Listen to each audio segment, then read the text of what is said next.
Minutes past 6. He's able. He has the ability to make it happen. But he's not just able to do, he's able to also withhold himself from doing. Yes, I have the power to lay it down and I have the power to take it up again. A lot of time we think the ability is just to do things. Great men are also men who have great restraint. So when you are provoked and you can withhold the response, it's also a strong ability. In fact, I think it takes much more effort to restrain than it takes to do, especially when you are seriously provoked. So don't just construe this to mean God is able to cause explosions and cause great noise to occur. He actually exists in a still small voice as well. So tranquility is also ability. Oh yes. So while we agree with the song, we don't want you to interpret it in just one way. And sometimes under the greatest provocation, we find what men are truly made of. So don't always take the bait to respond in kind with provocation. It takes great ability to stand still. It takes great effort to withhold action when people really deserve to be giving a slap. I tell you. So learn the art of restraint. Find the power in being peaceful. It says, vengeance is mine, and I will recompense. 629 Business Sense brought to you by ADB. We are giving you great news this season. A variety of personal loans, including top-ups at highly reduced interest rates to keep you in business, to keep you thriving. Call us on 0302-210-210. ADB, truly a Greek. ADB, the People's Bank. Before we get into the newspaper review segment, I just want you to know that Total Excellium's new formula is 3 in 1. 3 in 1.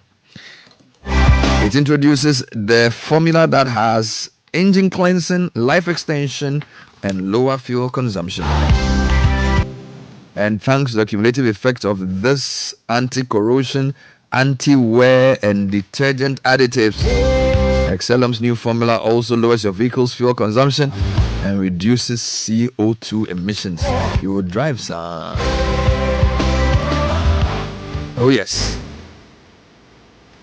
And Fidelity Bank is happy to announce that the Pan-African Payment and Settlement System is now live. So sending money across the continent is now much more easier. It's fast, it's secure, it's affordable. It's available through Ghana to Nigeria, the Gambia, Liberia, Sierra Leone, and Guinea. Fidelity Bank, believe with us.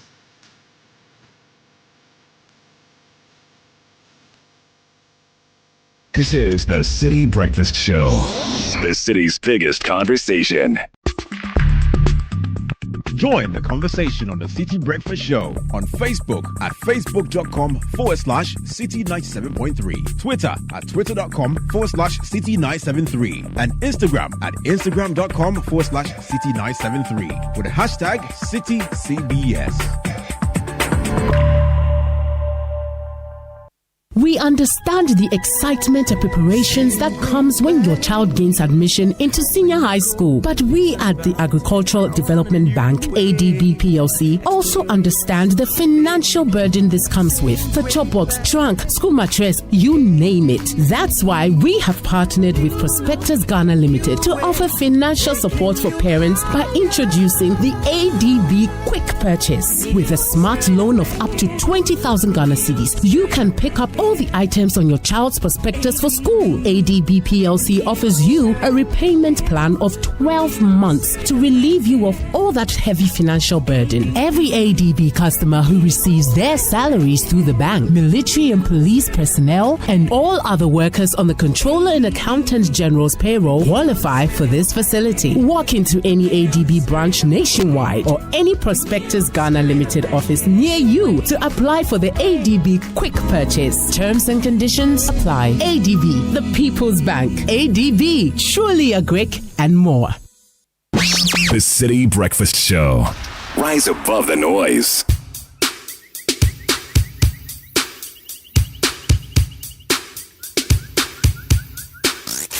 Unleashing the power of relevant radio. This is Citi 97.3. What a breath. Citi 97.3. More variety.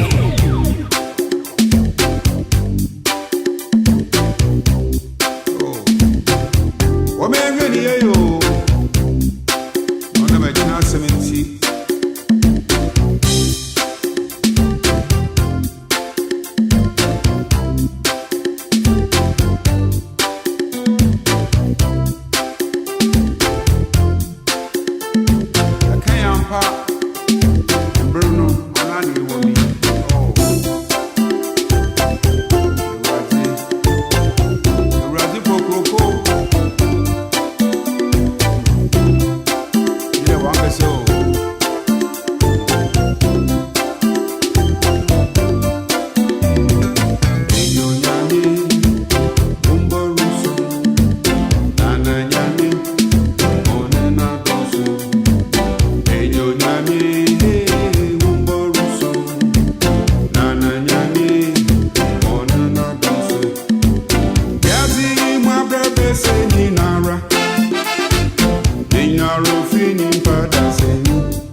.34.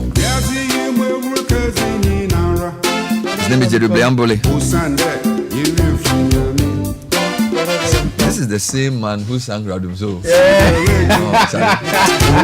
Jerubiambole, be serious. When he's in the spirit.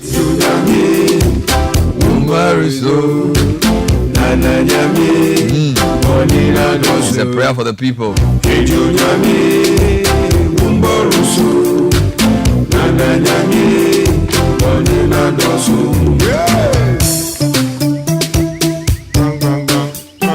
You know this song?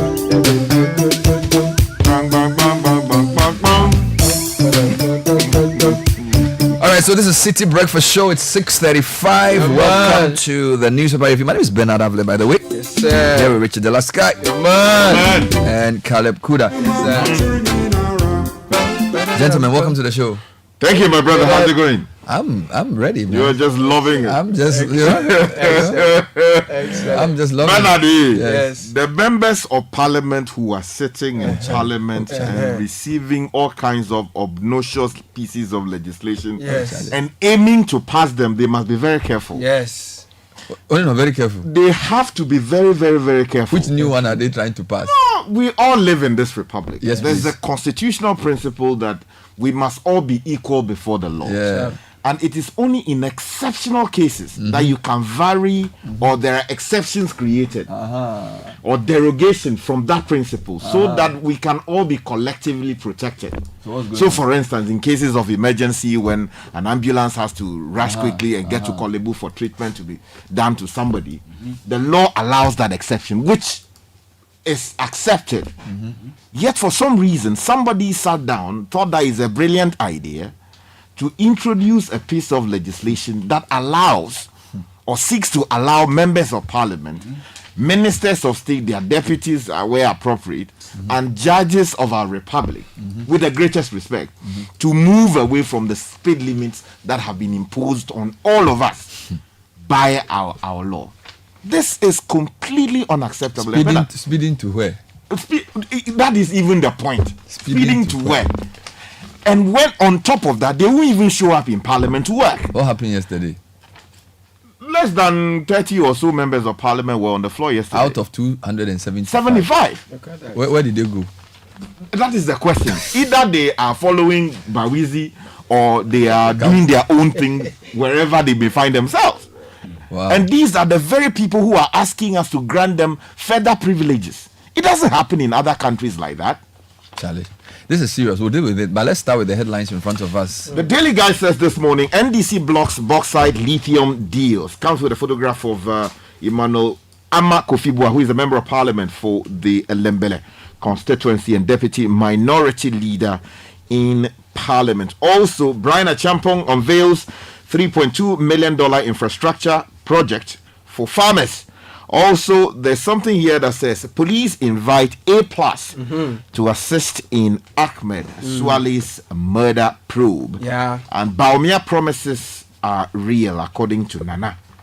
Okay. The new finder this morning, SNIT paid pensioners 19.4 billion Ghana cedis from 25.2 billion Ghana cedi benefits collected in 5 years, leaving a positive balance of 5.7 billion Ghana cedi financial resilience. Now, President Akufo-Addo has inaugurated 40.4 kilometer reconstructed Bechem Teacher Mantia Akumadan Road. VRA engages stakeholders ahead of imminent Akosombo Dam spillage. Organized labor seeks engagement with SNIT after calling off strike, and First Sky Group to construct 50 churches and houses for Assemblies of God. So I think it's imminent. Imminent. Imminent spillage. Yes, imminent.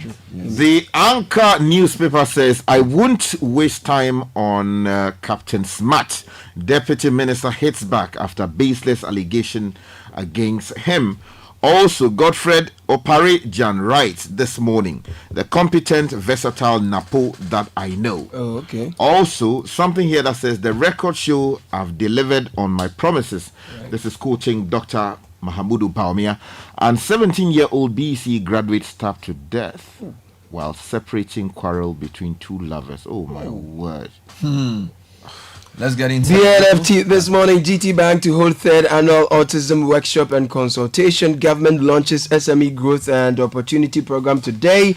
Homo cleanup. Accra will rise and shine again. Gamancha is speaking. An organized labor calls off strike, issues a 1-month ultimatum to SNIT. The Daybreak newspaper says, my government has done more roads than Mills Mahama. That's President Akufo-Addo talking. Not going as far as John Kufuor and Rawlings and Nkrumah and co.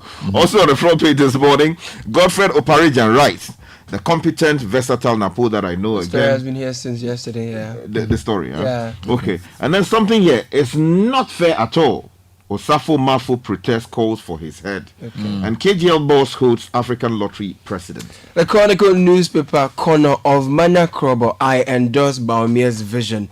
And Brian Achampong hands over infrastructure projects to beneficiary communities. Police find Kuntuse body in Tema. Let me take you to the Economy Times finally. Customers' complaints to BOG drop sharply. Also, Ghana's credit rating to be upgraded after Eurobond exchange. This is Moody's telling all of us. And then BOG auctions $120 million forex in third quarter of 2024. All right. And then finally, Yeah, the Hawk. I know who killed Swale, but I won't tell police. This is A plus stunning the public.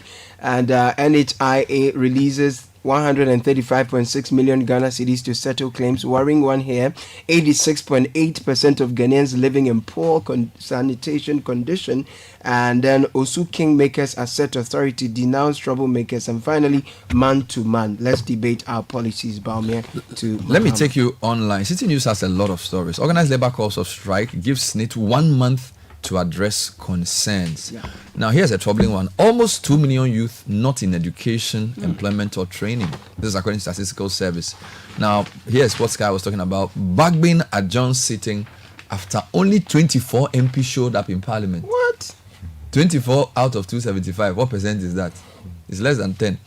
Other stories. Api Akubi says Siren use amendment is aimed at boosting productivity of MPs. But no, you have to take the two stories together. 24 of them showed up and they want to boost productivity. Now, here are more stories. Support Kisia Jabing to win corruption fight level to journalists. He also praises organized labor for blocking the sale of new hotels. Meanwhile, the Miracle Sabuaji, spokesperson for Baumia, says, don't be hoodwinked by Mohammed's promises. If you go to my journal online, time for engagement is over. Organized labor declares as it braces to take on issues beyond SNIT hotel sales. Meanwhile, a governance expert says labor unions can paralyze the whole country. Yes. This is Professor Ajimandia. In other stories, Democracy have plans 3-day demo starting September 21, and then 13 arrested for unlawful land development at Teshi military shooting range. Hey, so you want to build a house at military shooting range? Charlie, Ghanaians are bold. Star FM is leading with a couple of stories. Anxiety at Koforidua Protoa station as deadly clash looms. And then minority forces parliament to adjourn over lack of quorum. That's the story there on Star FM. It's a very interesting story on Pulse. It says Auditor General chases driver who escaped with 3 million condoms valued at 1.3 million Ghana cedis. Oh, 3 million condoms. What did they go use them for? In one. They go share. Maybe he's promising 1 by 1 condom. I don't know. Charlie. Auditor General is chasing a driver, and the driver escaped with 3 million. Can you imagine that? Condoms at 1.3 million Ghana cedis. Wow. So what is the price of one? Go and calculate it. GNA private universities experiencing high attrition rate. This is from Professor Obingo Fori. We must pay attention to this. President Akufo-Addo says, I want to be remembered as the education president. Okay. As the education president. That's fair. And then the VIP breaks ground for construction of first ever STEM college of education. Meanwhile, the president also inspects the Suame interchange project and is wearing dark. You know dark. He's wearing dark space. Globally, Donald Trump is making an emotional entrance. The Washington Post says the subdued candidate appeared in Milwaukee 2 days after assassination attempt. The BBC is also leading with Trump. He says bandaged Trump gets rapturous welcome 2 days after assassination attempt. And he has done the power. The fist. Power to the people. He said, I was saved by luck or God. Okay, I want you to start in Parliament because apart from the lithium story in the Daily Guide, I have 2 Parliament stories here that will really annoy you. Okay, so let me take you first of all to the NDC people working hard to block some bauxite and lithium deals. All right. Because they raised some concerns. So the story on the front page of the Daily Guide is by Ernest Kofi-Edu from Parliament House, and it says 2 mining lease agreements meant to be laid in Parliament for the consideration of the House have been met with eye rolling dissentment and aversion tactics by the National Democratic Congress (NDC), which is the minority. Now, the minority is opposing the agreements between the government of Ghana, represented by the Ministry of Lands and Natural Resources, and Ashanti Bauxite Company Limited for bauxite mining in the Ninihin Block 2 area in the Chuma Mponia district of the Ashanti region, as well as the Barari DV Ghana Limited for lithium exploration at Ewoya in the central region. But I take you back to SNET, organized labor cause of strike. We have not finished. Hold on. Now, resistance from the opposition MPs is one of the key barriers to the government's policy to build an integrated aluminium industry in the country. Now, it goes on to provide details that last Friday, the NDC MPs rejected the two agreements, and they repeated their action yesterday by invoking Article 102 of the Constitution in the absence of several of the majority New Patriotic Party MPs in the House. Well, what's funny is that the MPs didn't even show up on Monday. Yes. So those who even supported, how many came? According to this story on citinewsroom.com, Parliament adjourned sitting Monday, July 15, which is yesterday, after only 24 members of Parliament appeared in the House. Now, the minority had earlier threatened to disrupt parliamentary business with concerns of quorum if the majority caucus failed to avail themselves for the business of the House. Now, during proceedings on Monday, MP for Tamale Central Ibrahim Mutala raised the issue of quorum amid plans by the majority chief whip Frank Anodompre to lay before the House the Ewoya lithium and bauxite agreement. So the angle is that they couldn't even come. All right. Now, Mutala argued that the majority can't consistently rely on the minority's numbers to have government business executed. So for the two sides, they had only 24. I don't even know how many were on majority or minority. Now, the MP argued that, Mr. Speaker, I'm standing on Order 64 to raise quorum for transaction for business this morning.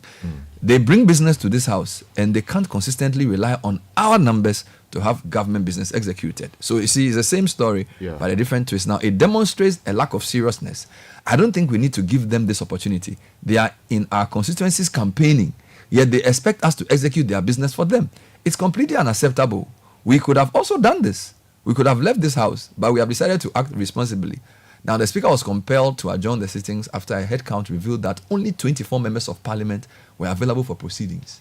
You see, Bernard, and you see, that's one of the reasons why I am in court. Because if you notice, if the issue of quorum, if they had not raised that issue, it would surprise you that 25 members of Parliament would sit there and pass laws that are binding on you and I. What is the minimum quorum they need? So first of all, there are three levels. The first one is the quorum to start business. Then there are also requirements that must be met if you are taking specific decisions. So for instance, if you want to vote the president out of office, you need a two-third majority of MPs taking that decision. Again, if you want to annul an ally like the one we are protesting right now, in order to annul it, you need about two-thirds of all members of Parliament voting to say, get out. Then also, if you want to pass a legislation, for instance, we want to pass a new law, you need a simple majority. But the requirement of the law is that you need at least half of all members of Parliament. So your argument is that a lot of times they don't meet that quorum. They sort of override Order 64 and just go ahead and do business. Yes, and there is this warped logic, with the greatest respect to the people who push it, that yes, you can have MPs in all kinds of parts of Parliament within the principles of Parliament. So they're in the car park talking down their phone, they're in the kitchen, but they're in Parliament. To the extent that they are within the principles of Parliament, even if two people are sitting on the floor of Parliament. Let me continue. Api Akubi says Cyrenius amendment aimed at boosting. You know, boosting. You have to boost. Booster. You know, as we calm down, boosting productivity. Now, the MP for Ashanti, Achim North, and the Api Akubi has defended a proposed amendment to the road traffic regulations that would allow MPs to use sirens and exempt them from speed limits while carrying out official duties. Api Akubi described the public backlash against the move as unfair and explained the rationale behind the amendment in an interview with journalists. He argued that the amendment aims to enhance, or into bracket boost, boost productivity and ensure that they arrive in Parliament considering the heavy traffic conditions in Accra. He cited examples of MPs, state ministers and judges being arrested for trying to meet their schedules, emphasizing the need for legal solution. The MP stressed that the exemption would only be necessary during congested periods and clarified that this is not about privilege, but about efficiency of executing the constitutional duty. He was disappointed at the public backlash, calling it unfair and motivated by hatred, jealousy, and mistrust. We have witnessed situations where some members of parliament and even state ministers and even some judges have been arrested on the road because they are trying to meet their work schedule. So their work is better than yours. What about the rest of us? No, you don't matter. And as you go to the police, you go to the Attorney General, you go to the IGP, it says, I implement the law as given. And I cannot help the situation because the law says that. So the remedy is to amend the law to make it lawful for people like that to be able to have special access when necessary. So how do we deal with the traffic? The problem that the rest of us are inside. I saw a they said, clap nicely for Jesus. So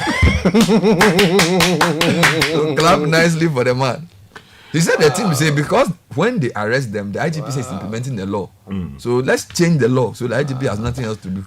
No, let's move on. We'll come back to this. Okay. Other stories. On to productivity. So organized labor is calling off a strike. They've issued a 1-month ultimatum for the Social Security and National Insurance Trust NET to address unresolved issues regarding the management of workers.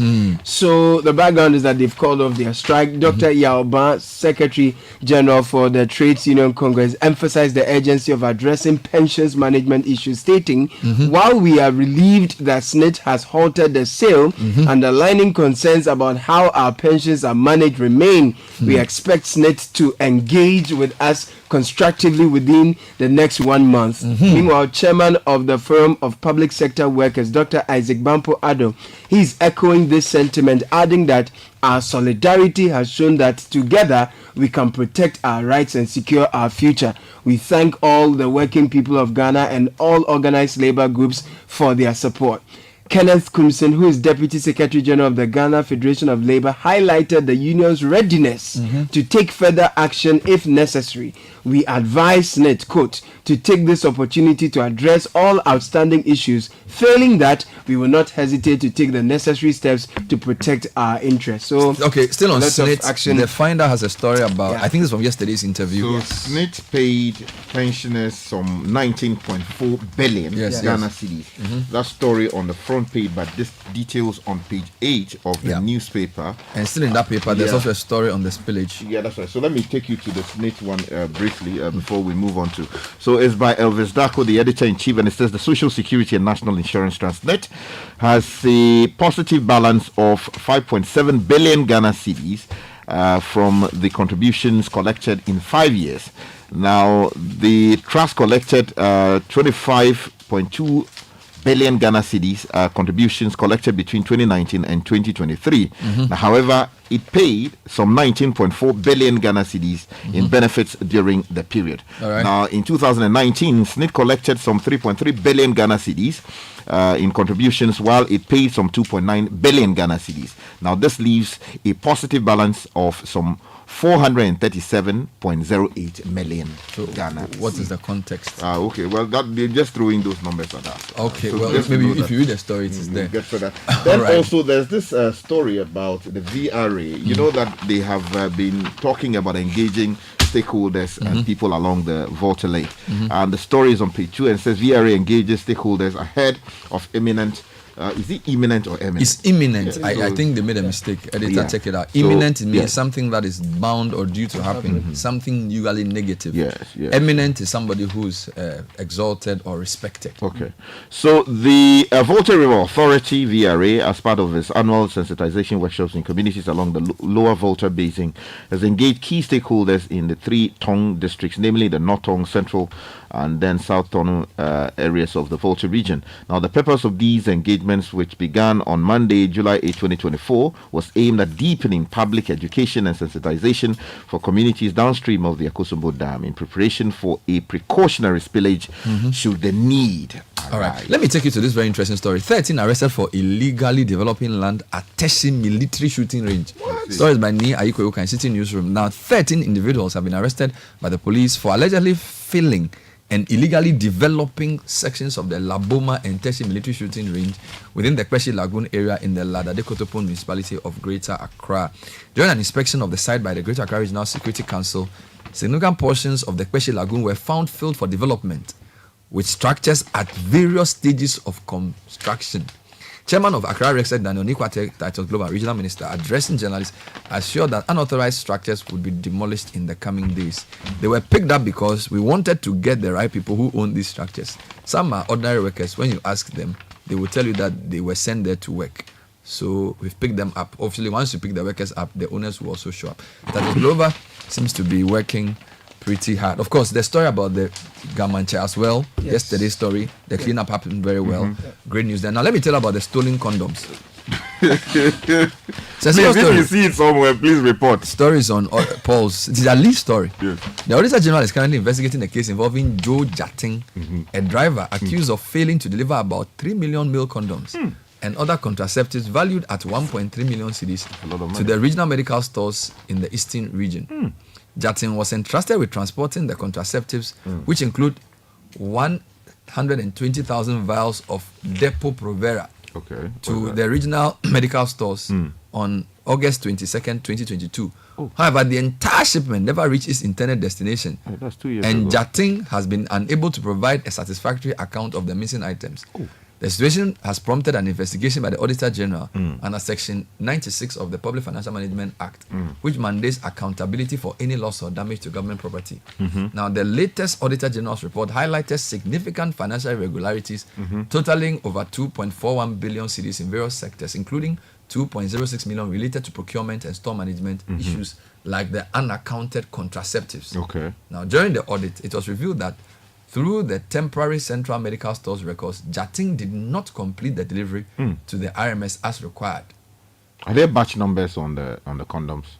I'm sure. Now, consequently, the whereabouts of the contraceptives remain unknown, indicating potential mismanagement of public resources. Now, in response, the Auditor General has directed the Ministry of Health Chief Director to ensure recovery of the 1.3 million cedis from Jating. Failure to comply may result in personal liability for the Chief Director and the RMS head, underscoring the seriousness of the matter and the need for immediate action and accountability. That's a serious matter. 1.3, 1. What? The 3 million. Actually. 3 million and other contraceptives. That's a so serious the guy matter. started the journey, but he didn't complete it. No. That's a very serious matter. That's a serious Kofi matter. Jating. Please, if you find it, what the name? Do they have the brand names of the condom? No, the name of the thing. We haven't even heard it before. When you see it somewhere, please. Wherever you see, be it in a store or you see it at home, wherever you see. There's a name they mentioned for there, but I don't know whether that's the name of the product or the. Is it what? I'm even looking for it again. It says they wrote some name there. It says Jatin. I can't find it. Jatin. Whatever it is, yes. Yeah, they call it Depo-Provera. Depo. No, I don't think it's a. They said the contraceptive included 120,000 vials of Depo-Provera. Yeah, so I think that is something else. So probably contraceptive. The guy. Yeah, but. Guy. Mr. Jating. Guy. Take the thing around. Koku Jatin. No, it's not Koku. It's called Joe. Joe Jating. Trump has appeared with a bandaged ear in a defiant mood. The former president of US, this is BBC, has showed up at the Republican National Convention with a bandage strapped over one ear. He made a triumphant entry. To the public eye on Monday evening at the Republican National Convention, receiving a rapturous welcome from thousands of supporters. 2 days after an attempt on his life, the former president reiterated or entered the convention arena in Milwaukee with a fist raised and to the strains of a live performance of God Bless the USA. He then slowly walked through the cheering crowd of delegates, some with tears in their eyes, before greeting key political allies and members of his family, including 3 of his children, but not his wife Melania. It did somewhere. Yeah, so Trump is back. Yeah, do not. Meanwhile, the Democrats don't know what to do with Joe Biden. J.D. Vance. In the meantime, Kagame's provisional results is showing he's winning with like 99 point something percent. His result is like a radio station. I think like 99.7. Why do some African leaders do this? So 99% of people voting validly. Obiasi. There's not go Obiasi. This is the Citi Breakfast Show, the city's biggest conversation.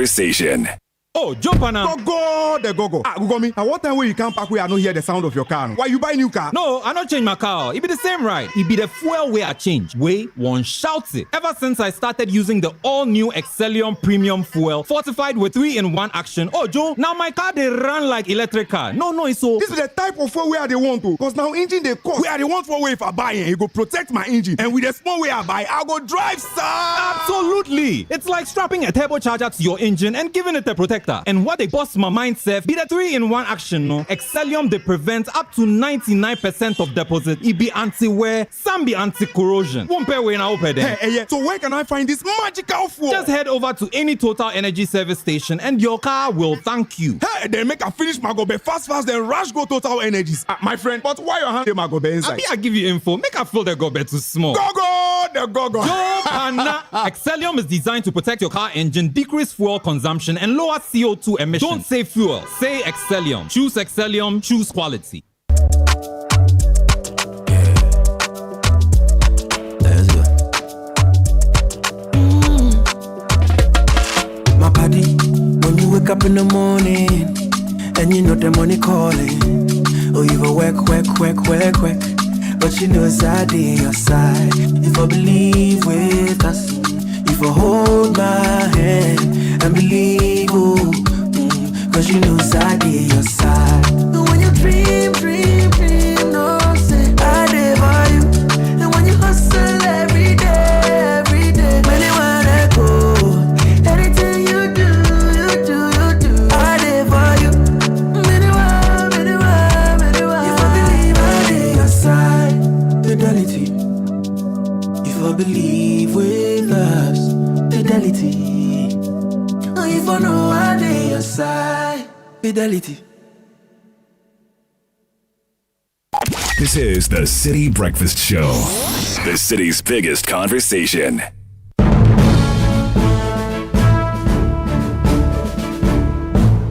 City Business News with Neil Latte, brought to you by Access Bank, MTN and Goyle. Good morning, Bernard. Hello to you out there. This is the breakfast edition of City Business News, proudly brought to you by MTN, Goyle, Access Bank. Coming up this morning, energy sector players demand concrete measures in mid-year budget review aimed at tackling power outages and rising fuel cost. Also, Citi to gain its strength against major trading currencies in second half of the year, a move significant to enhance investor confidence and external sector conditions. Plus, SMEs and entrepreneurs to receive major boost as government launches SME Growth and Opportunity Program today.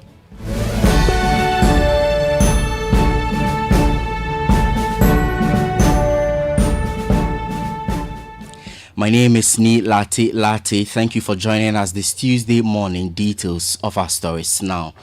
Measures to address the intermittent power outages as well as the rising cost of fuel remain the top priority for players in the energy sector as the Finance Minister prepares to present the mid-year budget review next week. Expectations are high regarding the government's plan for the energy sector, which has come under intense pressure in recent months. In the 2024 budget, the government projected that Ghana's economy will surpass the 1 trillion gross domestic product mark, attributing this to significant strides made towards economic recovery. The government pledged to sustain this economic expansion by protecting the gains for the benefit of citizens and fostering private sector growth. Key to this pledge was ensuring the availability of reliable energy supply. Despite these promises, the energy sector faced intermittent power outages or DUMSO, disrupting businesses and increasing costs for those relying on alternative sources of power. The Ghana Grid Company (GRIDCO) and the Electricity Company of Ghana faced public pressure to adhere to a load shedding timetable, however that was not heeded too. Recently, power supply situation seems to have improved. Executive Secretary of the Chamber of Petroleum Consumers, Duncan Amwa, shared expectations for the mid-year budget review, particularly concerning the energy sector. We need a certain focus, a certain strategic focus as a country through a deliberate budgetary allocation towards particularly solar. Once this is done, you'll be freeing the pressure that you have on your power sector. There's power availability today. There's power affordability. A lot of Ghanaians are still complaining. But as to whether we have sustainability, the numbers within the industry do not support this. I won't be surprised if in the very near future we are plunged into, a bit more difficult doomsday than we have seen, parts of this year and last year. Things could get worse. The government also committed to engaging independent power producers to ensure energy sector sustainability, restructure legacy debt, and finalize commercial agreements. However, Sunon Asogli shut down its 560 megawatt power plant in December 2023 over unpaid government debt, reversing the decision after assurances from the Finance Minister. Finance Minister Dr. Amin Adam announced a $1 billion restructuring of legacy debts with IPPs, which was disputed by Dr. Elikplim Kwabna Apetodbo, CEO of the Chamber of Independent Power Producers, who claimed the debt exceeded $2 billion. Another key area in the energy sector has to do with the cost of petroleum products. Fuel prices have in recent times witnessed hikes, with Goa, for instance, selling a litre of petrol at 14 cedis 80 pesos, while a litre of diesel XP is sold to consumers at 14 cedis 92 pesos per litre as at the first pricing window of July. Stakeholders are warning of further hikes and questioning government's growth for oil program. Derek Hatcher is research analyst with the Institute of Energy Security. Every 2 weeks, which is every pricing window, we continue to hear factors of exceeded depreciation. We continue to hear factors of financial market prices influencing the prices at the various pumps. And so if we still continue to rely on international market price, then where is the growth for oil? Meantime, some oil marketing companies have begun upwardly adjusting their prices at the pumps following the commencement of the second pricing window in July. One of the leading oil marketing companies, Shell, for instance, which previously sold a litre of petrol at 14 cedis 80 pesos, is now selling it at 15 cedis 10 pesos, while a litre of diesel previously selling at 14 cedis 92 pesos, now selling at 15 cedis 25 pesos. More OMCs are expected to also announce upward adjustments at the pumps today. Away from that, and the Ghanaian cedi is set to recover some of its recent losses against the US dollar in the coming months. This is according to a report by Fitch Solutions. The London-based firm attributes this anticipated rebound to a surge in investor confidence, a boost in dollar inflows, and more favorable external economic conditions. This positive projection comes few weeks after Ghana received the third tranche of $360 million from the International Monetary Fund for budgetary support. In an article titled Sub-Saharan African Currency Roundup, Greater Stability Ahead in Second Half of 2024, it is predicted that external conditions will provide more support to Sub-Saharan African currencies in the upcoming quarters. The London-based rating agency expects the Ghanaian cedi to perform better in the second half of 2024. So far this year, the cedi has lost approximately 20% of its value against the US dollar, making it one of the worst performing currencies globally. Weak capital inflow due to subdued market sentiment and debt restructuring negotiations have contributed to this decline. However, the start of an economic recovery with real GDP growth accelerating from 3.8% in Q4 of 2023 to 4.7% year-on-year in Q1 of 2024 has increased demand for foreign exchange. Ghana's international reserves remain low, covering just 2.5 months of imports as of March, along with IMF agreement allowing the exchange rate to adjust to market conditions. With that in mind, isn't it a good time to take you to the forex market today, where the dollar could be sold to you at 15 cedis 70 pesos, the British pound selling at 20 cedis, while the euro going for 16 cedis 80 pesos. The rate of young Ghanaians who were not in education, employment or training in Ghana in the third quarter of 2023 dropped by almost 6% compared to the same period last year. This decline resulted in nearly 500,000 fewer young people being without education, employment or training. However, this was not uniform across all regions and genders. The following report has further details.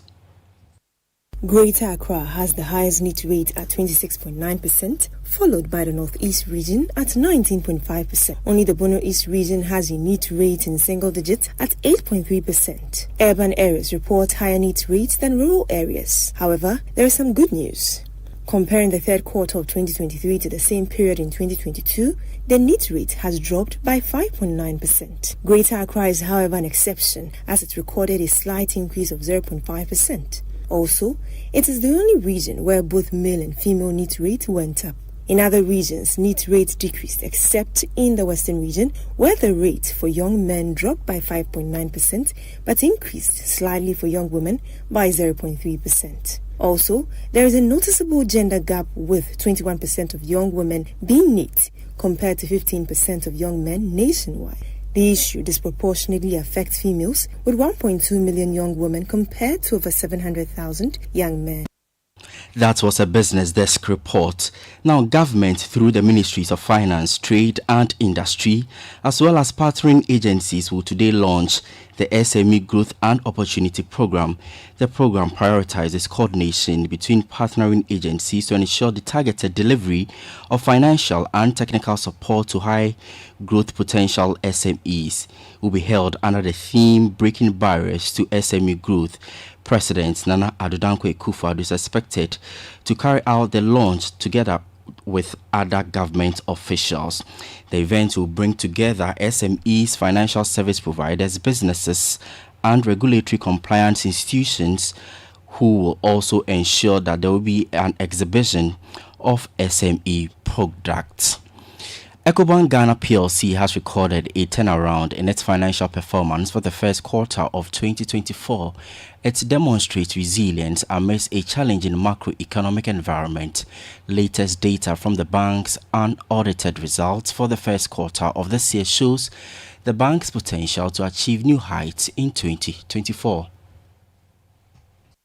The data shows that the bank's first quarter net reserves were up by 45%, reaching over 1 billion Ghana cedis from the 752 million Ghana cedis recorded during the corresponding year of 2023. This was propelled by a 32% increase in net interest income, which hit over 900 million Ghana cedis from the 714 million Ghana cedis recorded during the first quarter of 2023. Net income was 316 million Ghana cedis compared to a net loss of 8.03 million Ghana cedis recorded a year ago. The bank reported a profit after tax of over 300 million Ghana cedis. However, fees and commissions fell 19% to 79 million Ghana cedis from the 98 million Ghana cedis made a year before. Ecobank's balance sheet also showed positive trends, with total assets growing by 28% to 36 billion Ghana cedis, up from the 28 billion Ghana cedis recorded during the same period last year. Also, by the end of the first quarter, customer deposits increased cash by 23% to 28 billion Ghana cedis, up from the 22 billion Ghana cedis 12 months earlier. A look at the performance of the bank shows that it was able to lower its expenses by 21% to over 600 million Ghana cedis. The bank also retained its position as the biggest lender in the country, even though it recorded a dip in its total loan exposure by some 8% over the last year, recording 9 billion Ghana cedis. That Business Desk report ending the breakfast edition of Citi Business News on 97.3 Citi FM. It was proudly brought to you by MTN, Goil and Access Bank. My name is Sni Latte. Do have a good business day. Good energy hits the road with exciting choices to energize your ride, giving you more options to take you further. Watch this space for your choice. Goil, yeah. Beautiful people, we are live in town, soaking in the excitement about the partnership between Access Bank and PABS, revolutionizing the way people move money across Africa. Let's hear directly from those reaping the benefits. It's a relief. Anytime I send money back home, my family receives exactly what I send them, instantly. I'm studying in Ghana, but originally from Nigeria. With this service, my parents send my school and hostel fees directly, and they do it with so much ease. I run a fashion business. Let me tell you, sending and receiving money across Africa without those annoying forex fees has really cut down our operational costs. Benefit from instant payments across Africa with zero foreign exchange hassle. Visit our website www.ghana.accessbankplc.com or call our toll free on 0800 00 4400 for all your cross-border payments. Pass it with Access Bank. Access Bank, more than banking. Hey, managing a business is not easy. I mean, all the beyond boss or CEO, entrepreneur, it takes hard work and a whole lot of please come and buy. Me, I'm getting tired though. I mean, I care about my business, but this stress and sleepless nights. Hey! Dentina, won't MTN SME month nubi. Yes, yeah, fine pound. See, Brian Enoch, who sells electronics on our junction, he participated last year and he got a lot of expert advice and some tech things that has made running his business very easy. Because it's like he's not part of us. It's time to take your business to the next level with modern tools and solutions designed with you in mind. Join MTN Business this July in Accra and Kumasi as we partner with SMEs for growth. Visit mtn.com.gh/business or call or WhatsApp 0244 308 111 for inquiries. MTN. City 97.3. Accra. So it's 15 minutes past 7. This is the Citi Breakfast Show on Tuesday, 16th of July. Kickoff is next. Before that, business news brought to you by MTN. Our SME month is finally here. If you're a small business owner hungry for growth, get ready to turbocharge your journey with the ultimate digital and business solutions this month of July. Join us at the Tekwashin Interchange from the 18th to the 20th and the Kumasi KJTM Market from 24 to 26 July as we empower your business with cutting-edge solutions and much more, all at unbeatable rates. Reach out today at mtnbusiness.gh@mtn.com or call or WhatsApp 0244 308 111 to seize this opportunity and propel your business to new heights. Watch out for more on our social media page. And let's help you check your dream locations of this year with Access Bank, making your travel dreams a reality. Our aviation and hospitality desk is designed with you in mind. Let's help you book and pay for your ticket and secure travel insurance. Whether it's tropical escape or a visit to family, Access Bank's got you covered. Avoid the hassle. Book your flight with Emirates, South African Airways, Air Peace, or Africa World Airlines through Access Bank. Our 55 branch network gives you convenience, easy payments, and security. Call 0800 004400 for more information. Access Bank, more than banking. Gabi Ofe is here. Yeah. He has more from the world of sports, brought to us by Lesheho. Our fixed deposit solution is your best option if you are looking to make your money work for you. Don't settle for average returns. Join the investment revolution with our fixed deposit solution and take charge of your financial future. Call 027-004-0799 or send WhatsApp on 027-004-0733. Lesheho, let's improve life.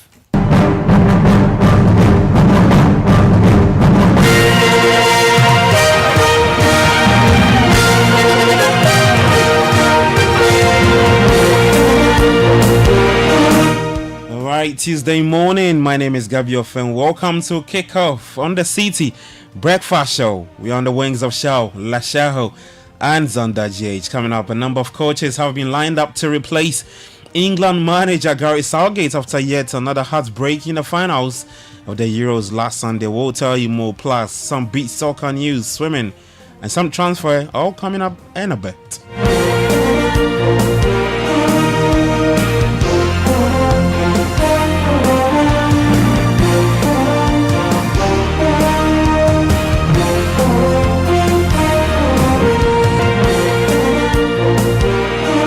So we start off with some Black Star stuff, and captain for that team, Andre Dedeayu, has expressed that Ghana's national men's football team holds great significance for him and his family. Now, he made this statement while delivering a lecture on sports psychology, focusing on his own career at the University of Ghana. Well, in a discussion about the sacrifices he has made for the Black Stars, a two-time AFCON finalist reaffirmed his decision to the national cause.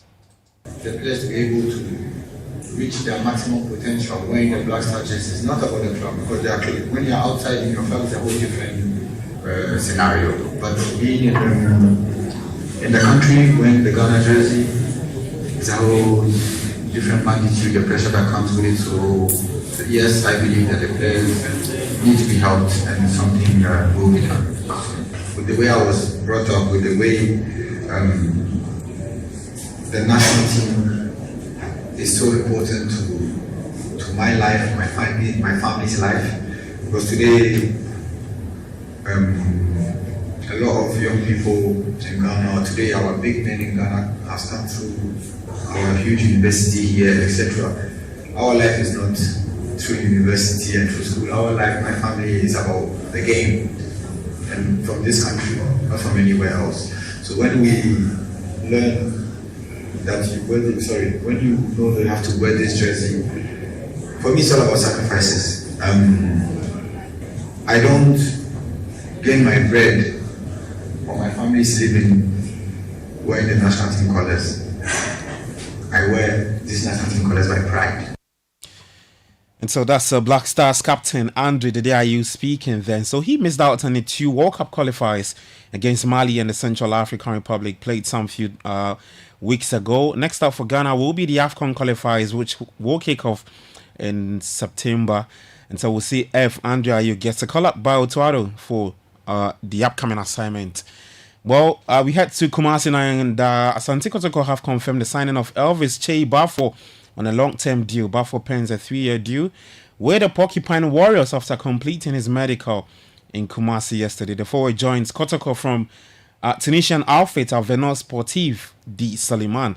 And so we'll see how he fares with the Porcupines. In beach soccer, Ghana will host Cote d'Ivoire in the 2024 AFCON beach soccer qualifier. First leg at the Emancipation Beach in Keita on Sunday, July 21. The Black Stars will travel to Ivory Coast for the return encounter between 26th and 28th July, and the outcome of the match is crucial in determining Ghana's chances of qualifying for the upcoming AFCON tournaments. It's beach soccer. Of course, we do some swimming, and the Turtle Swimming Club from Kaswa in the Central Region presented 16 swimmers for this year's edition of the Channel 1 National Swimming Championship. Well, despite not finishing on the podium, they say they've gained a lot of experience, important insights from this year's event, and are prepared for the next edition in 2025.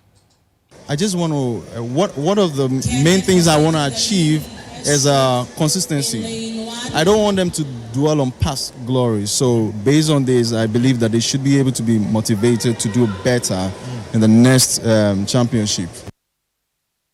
All right, so that's their head coach Samson Tosin, of course, for the swimming Turtle Swimming Club. They came from Kaswa to participate in the second edition of the Channel 1 National Swimming Championship that ended not too long ago. In Kumasi, in the Ashanti region, the African Sharks, a team of 19 swimmers also represented that region. And all the transporting the swimmers to Accra, they say that can be challenging sometimes, but it is a rewarding experience for them after gaining valuable lessons from the just ended competition. Swimming is a sport that, offers an opportunity for the children to develop values. Great, for example, strong values, strong achievement values. Then also it gives an opportunity to, get something to work at. Because most at times when they come back from school, virtually they are doing nothing. They are watching TV and all of that. So swimming gives them an opportunity to begin something and work aside their school. But, the fulfillment that comes with it is that ability for you to take a child, a novice, teach them how to swim to the point where they are swimming and they are competing, and making times. And then now the whole conversation takes on a different tone. It is very, very fulfilling for me. And for me, I've been a teacher for a very long time. So I am very, very passionate about developing for about 9 years. Yes. Very, very, very passionate about developing extra academic skills, values, instilling in them, because that is what will complement their academic work. So that is in it, that is fulfilling for me. And of course, there's also that financial aspect where, they pay, so you get money to be able to do the things that you want to do. And so that's Isaac Boache. He's the head coach for the African Sharks. They came all the way from Kumasi to participate in the second edition of the Channel 1 National Swimming Championship that was held at the Baltimore Sports Complex some few days ago. Well, let's take it to Europe, and the English FA has drawn up a lengthy shortlist of possible candidates to replace manager Gary Southgate should he decide to resign as England manager. And the list includes current Newcastle manager Eddie Howe and former Chelsea manager Graham Potter. Also on the list of candidates is former Tottenham and Chelsea boss Mauricio Pochettino, who is currently out of work. It is thought he would be interested in the idea of talking to the FA rather. But some former players have reacted to that, whether Gary Southgate should stay or leave. Here's former England and Aston Villa striker Gabi Agbonlahor. We didn't deserve to win the tournament. We had an easy route to the final. Whenever we play someone decent, we lose. Same old story. So what happens next? New manager comes in, doesn't win it. He gets knighthooded. I'm not having it, Jeff. Sorry, Jeff. I'm not having it, mate. Like, he's done a decent job for England. There's loads of positives. I get that. But he finally hasn't got over the line. We play someone decent. We don't get a result. Same old story. Southgate, thank you for your service. No knighthood. Goodbye. Simple as that. All right, so that's former England striker and, of course, our former Aston Villa striker, Gabi Agbonlahor speaking there. Well, we do some other stuff, and Thomas Müller has confirmed his retirement from Germany duty after the exit from the Euros, ending his international career with 131 caps and 45 goals. The Bayern Munich forward is third in all-time appearances for Germany's men's team, trailing only behind Miroslav Klose, who had 137, and Lothar Matthäus of 150.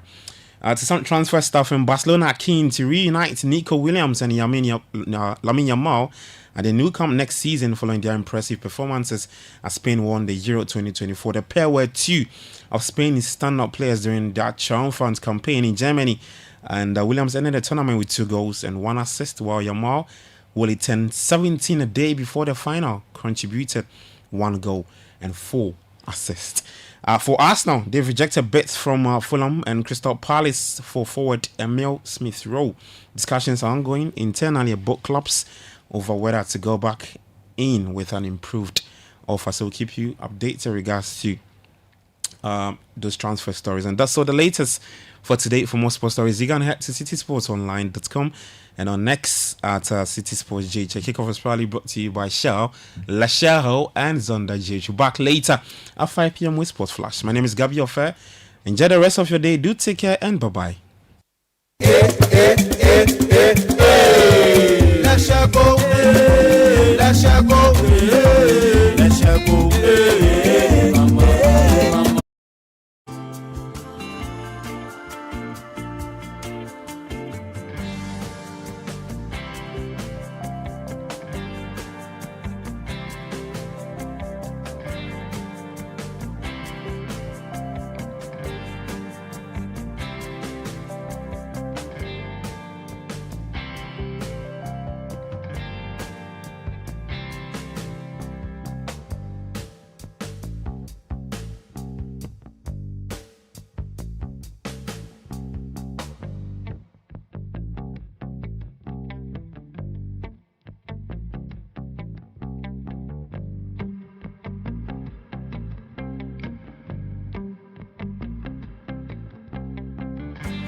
to Priscilla Araba Kornu, popularly known as Ms. P, manager of Enterprise Banking, Stanbic Bank Ghana, to a woman whose presence is like a breath of fresh air. Happy birthday. You light up every room you enter. On this special day, may you be blessed with love, good health, and all the beautiful things life has to offer. From your family in the UK, Ma, Jane, Uncle Nana, and your sister Clara of Ghana Tourism Authority and friends at Stanbic Bank, we love you, Araba. Happy birthday to Daniel Obing Asamoah of the Financial Advisory Department of Deloitte. From your country managing partner, Daniel Kwejo Usu, and the staff at Deloitte.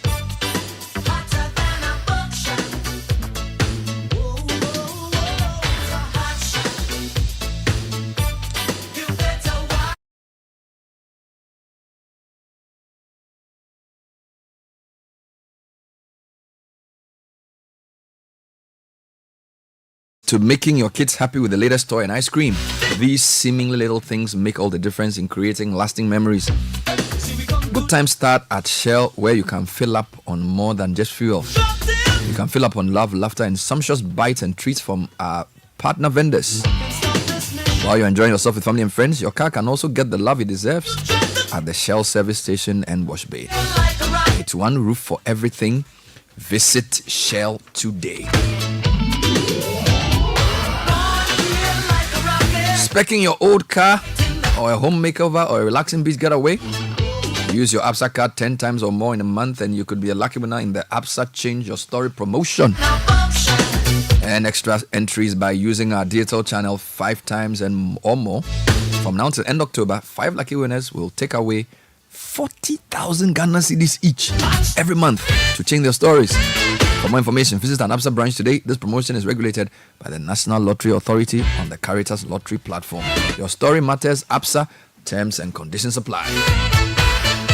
From 140k to another 40k, VW is excited to announce its 40k promo. For every T-Cross subcompact crossover SUV bought, save 40,000 Ghana cedis. For every Amarok pickup you buy, you save 40,000 Ghana cedis. Take advantage now. Hurry while stocks last. Drive Ghana. Drive Volkswagen.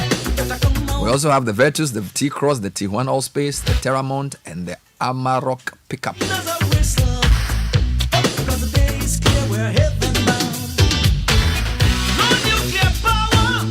And if you're tired of paying exorbitant electricity bills, consider investing in a top-tier solar solution from Ghana's leading solar company, Translight Solar Limited, at highly competitive prices. With Translight Solar Systems, you can reduce your electricity cost and escape doing so permanently. Solar power is no longer just a backup for ECG, but a viable everyday energy source. Install a system from Translight and enjoy uninterrupted power supply. Visit us at 98 Boundary Road, East Legon, between ARS and American House.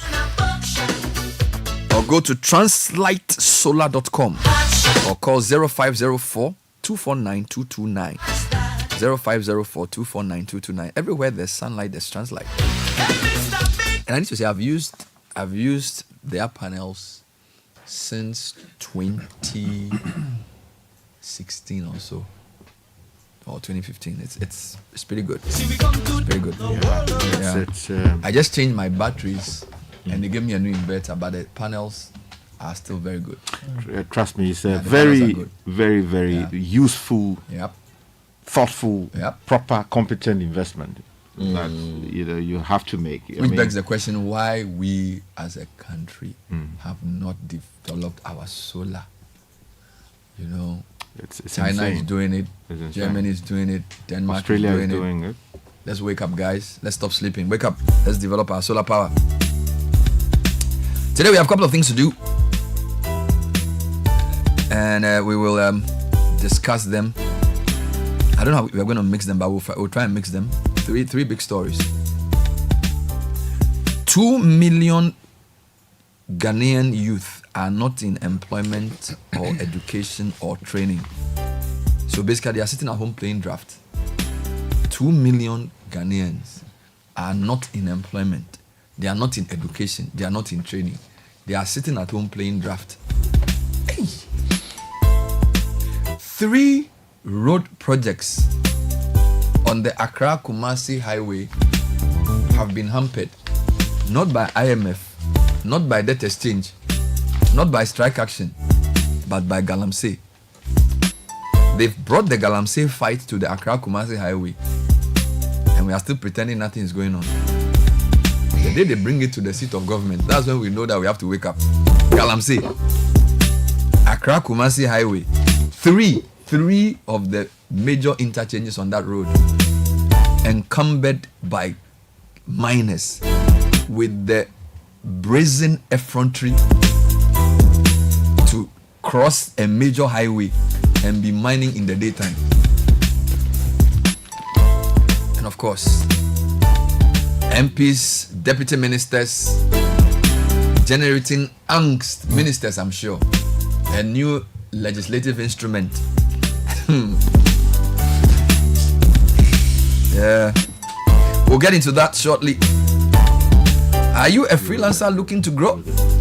Are you interested in exploring the gig economy as a source of income?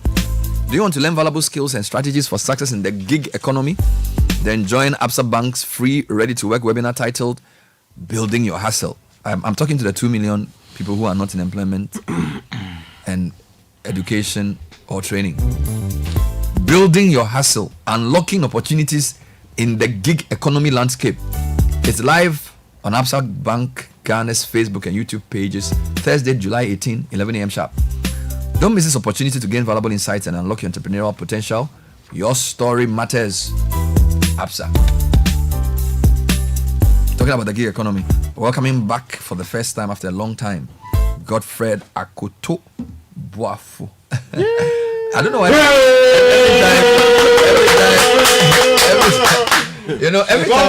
Every time I think of the gig economy, I think about you. Really? I swear. Why? Because you always bring your.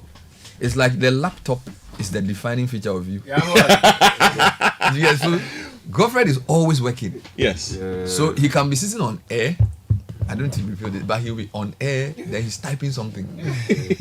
He can be in a meeting, in another meeting, with his laptop and the earpiece, having some editorial something. So you, Charlie, the work is everywhere, but it's good to be back. Welcome you back. Look good. Where did you go? I've been everywhere.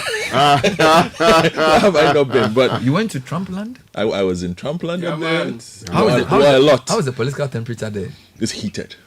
Oh, you could feel it. Oh, yeah, you can certainly feel it. Were you in the deep south? Were you in the south? I was in the proper south. I live in South Carolina, so it was. Yes. You can feel it. You can feel it. Took a couple of trips to Georgia. Oh, you went to Georgia? Went to Alabama. Hey. As well. These are deep south states. Yes, these are proper deep. And you can feel the political. Yes, it's a very divided country. Do we need to send an African Union delegation to teach peace? Yeah, that's right. To teach peace or urge calm or issue a statement. I think they'll figure it out. So you're in the deep south? Yes, I was in the deep south. Then this is education, work, family. Yes, basically a lot of things put together, but primarily. Outside of what I do with you here, I also work in science communication. Okay. So primarily my job is to create a link between the general public and academic research by virtue of the work I do for The Conversation Africa. And so a lot of times we try to get academics to write for the general audience and not for academics. So you will feel very comfortable reading a 280-page paper written by somebody at the University of Ghana or something. The language might be normal for you, but for a 16-year-old or a 24-year-old or a 30-year-old regular person who is listening, the person doesn't have the time, doesn't have the skill set, but the person still can learn from those things. So that is the mission that I am currently on. Academics recognize that journalistic writing is valuable for reaching the public. The public, yes. It's not a lower version of what they do. No, not at all. It's a different craft. Certainly. And we also provide training for them because they also write on their own blogs. You know why I like that? Because a lot of times when you meet academics, they feel like, they are the people doing the right thing. Someone say, please, I want to come and train your people. It's like we have to train. I was like, we need to train you, but you also need to be trained because reaching the public is very important. And it's not how much you know, but how much you can transmit. Yes. So I like the idea of journalistic flair, academic rigor. Yes, I like that. And it's for Ghana, for instance, it was pretty difficult in the start, because our academics are pretty private. They don't like to be public facing, and they will tell you, well, once I've put it in a journal, they can go and read it. You can go and read it there. Yeah. So it's unlike places like Nigeria, Kenya, South Africa, where academics want to be read. They want to engage with policymakers. They want to be interviewed. Yes, and they want their work to be heard by policymakers, that it can make a difference. In Kenya, for instance, very, very significant strides. In Nigeria, but slow strides here, but we've made progress. I think the University of Ghana, and for this, if you'd allow me, our own Professor Nanaba Amfo has been very, very instrumental in this. KNUST have because also she's been a linguist. Yes. So she understands the power of language and communication. Yes. Professor Peter Korte also had us visit Issa some time back to conduct training for some of his researchers as well. So we've been around. So we've been doing those things. We've been doing those, and then there's a bit of football as well. in the skirmishes, trying to sell one or two. So you're welcome back. I also need to say that whilst we agreed academics need journalistic writing, we journalists also need some rigor. Yes. In our work, because it's a discipline. Yes. And I've always said that journalism is a discipline of verification. Yes. So what differentiates us from soothsayers or from whatever rabble rousers is that we go through a deliberate process. Yes. So for example, we are coming to discuss an airline. He's getting the source material. He's speaking to the people concerned to try and understand the basis for the airline. So yes, you can express an emotional view on the matter, but that's not journalism. Journalism has a place for opinion, but it also has a place for rigor and fact. So I think it's a nice bridge that you occupy. And also because for us, we speak to authority, like you're saying, because we also live in a media space where there are too many voices who speak on a lot of things that they are not skilled at, they have done very little work on, but speak to it. So what we seek to do is, if I'm talking about labor, I'm talking to a Dr. Chumesiba I'm talking to a Professor Babuatin specifically for a certain kind of insight that only they can provide. So it's been an interesting journey. We are still on it. We're looking to do better for that. But like welcome back. Thank you. I'm not going to ask you if you miss Ghana, because I know you did not. Because you always say that Ghana frustrates you. He missed the bullfruit. He only missed the food, the tunga wachi, and some one or two things, but he didn't miss the airwaves. He didn't miss Ghana politics. He didn't miss anything. He only missed tunga wachi. Let me tell you something. And then bullfruit. That's all. When I understand why people are leaving. Tell me about it. I met a lot of people when I was away. Who had left here? Who had left here. I met a class of students from Clemson University. These are masters and PhDs, a group of 25 or so. And we had conversations. And if you know your universities, Clemson is a very, very, very, very good university. Prospects are really good for you if you can graduate properly from a school like that and have that on your CV. And in engaging them, most of them were asking themselves the big question: do I come back home? What am I coming to do? These are Ghanaians. These are all Ghanaians. What am I coming to do in Ghana? Age between?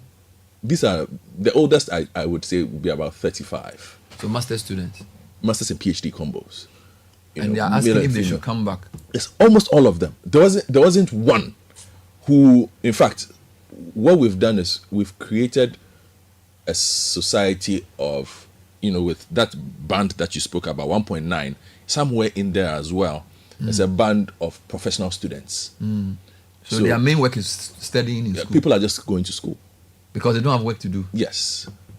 So I met somebody who started in Israel, then went to South Korea, and is now in school in the US. And all of them were school stops. So he started school in Israel. Ghana to Israel. Yes. Israel to South Korea. And South Korea to US. And what is he learning? He's learning. And it wasn't even that. Even when, and it's something that goes far back, because when I was in China, for instance, like we had the president of the African Students Union, Monsieur Mukoya. He had done like 3 PhDs, and I kept asking Monsieur Mukoya, why? From which country is it? Rwanda at the time. 3 PhDs. Yes. Monsieur, and when I left, Monsieur Mukoya moved to the University of Shanghai. To do what? To do another PhD. And then they handle. No, it's because for work. It's a means of. It's a means of, No, but that cannot be right. Oh no, people do it. People are doing that. But is it that he hasn't found any work? Can you go back and teach University of Rwanda? Because perhaps at the time, now conditions might be better, but at the time, when he considers what he might earn or those things, if he looks at his grant or his allowances, he might be able to figure a way around that. 3 PhDs? Yes. Monsieur Mukoya, he was everywhere. Even one self, I'm not sure. So it's a big conversation we must have. And what is their problem? Why don't they see Ghana as a prospect? Is it that they've seen development, the roads are bigger, the food is nicer? Because US is not a place I want to live. Certainly. I mean, when I listen to what's happening in that country, listen, the US has more guns than human beings. Yes. Meanwhile, US has over 238 million people. In fact, they have almost 1 billion guns in circulation. And most of those guns are used on black and brown people. Why would I want to live there? No, I don't think most of those guns are. Not most, but the point is that there's a disproportionate number of people of our skin color who bear the brunt of small arms and large arms, mid-sized arms. There's a disproportionate number of those people who are incarcerated. You get me? So I'm just saying, I don't see why I want to raise my kids in US. Yes, I understand. Do you understand? For a black man like me, with a big mouth. Yeah, but there are quite a few who are also at a certain level of despair, in the sense that they feel that if they come back, they will not find places to apply their skill sets. The economy is significantly difficult for quite a few of them. Met a young lady with a master's degree. She moved with her husband recently, who's a student as well. She's a shift manager at McDonald's. For a part-time job? Yes, this is a master's holder in land economy. A master's holder in land economy. Shift Left manager in a place where they sell... She works at McDonald's. Charlie. Why? Meanwhile, we are here, we look at Accra. Imagine if she's sitting... What will you do in Accra? That's the good question. If LUSPA were working, and if the councils were working, and land economies would be very useful for spatial planning. Yes. For valuation. And land economies would be very good because our urban society is a mess. You see, and these young people want to have a certain kind of life. It's not that they want a lot, but they understand that life is supposed to be lived a certain way. And they do not feel that they can live that kind of life. Everybody makes concessions in their life.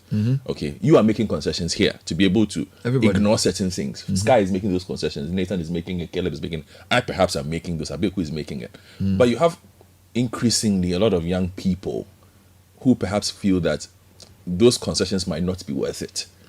So it's something that a government or politicians or the political elite need to think about, that growing skilled class. The question that people ask me is, how come the foreigners are coming here in their droves? When you take a plane, you see Chinese people, you see Eastern Europeans, you see Lebanese, you see... And they see Africa as the destination. And Africans are also leaving the continent. So what am I missing here? Because ask yourself, who are those coming? So if you look at who are those coming from the US, what do they come and do? We have a lot of tourists who are coming in. We've had quite a few who are also coming in to do business, who are looking to establish some kind of work here. But they come with a certain level of capital already saved. Some of them would have saved 15, 20 years. So if that person is entering this market with a startup of 300,000 or even $150,000, that person holds a significant advantage over, your regular Ghanaian. Okay, if you're looking at the people who are coming in from Asia, China, for instance, why don't you have Japanese here? Why do you have more Chinese here? Because the things that the Chinese do here, the Japanese don't do it. Their skill set is very different. You understand? And China exports its labor, both skilled and unskilled. I went on a road project site and I saw a Chinese guy wearing singlet. Busy doing it. They were singlet and Charlie wanted. I said, it's more than to me. And he was marking some road. I said, the guy wears singlet from China, they can't mark road for Accra. Charlie, what is this? Oh, Charlie, no brush in detail. Allah, it's no good. Charlie, so so I'm just saying, Ghana holds interest for different people in different ways, but the bigger problem for the political elite is, what does it hold for the people who were born here? You know, because everybody, if people get that opportunity, they would consider. It's not everybody will leave, but most people would think that, okay, I would fancy taking my chances out there. Let me push it a bit for you. Is the system difficult for these people just because of the politics or other things? Because I mean, you could come and work in private sector, or is it that even in private sector there are no opportunities? So, like, you are a land economist. Yes. You are in the US. You have a master's degree in land economy, and you don't see how coming to Ghana now can help you achieve your goals.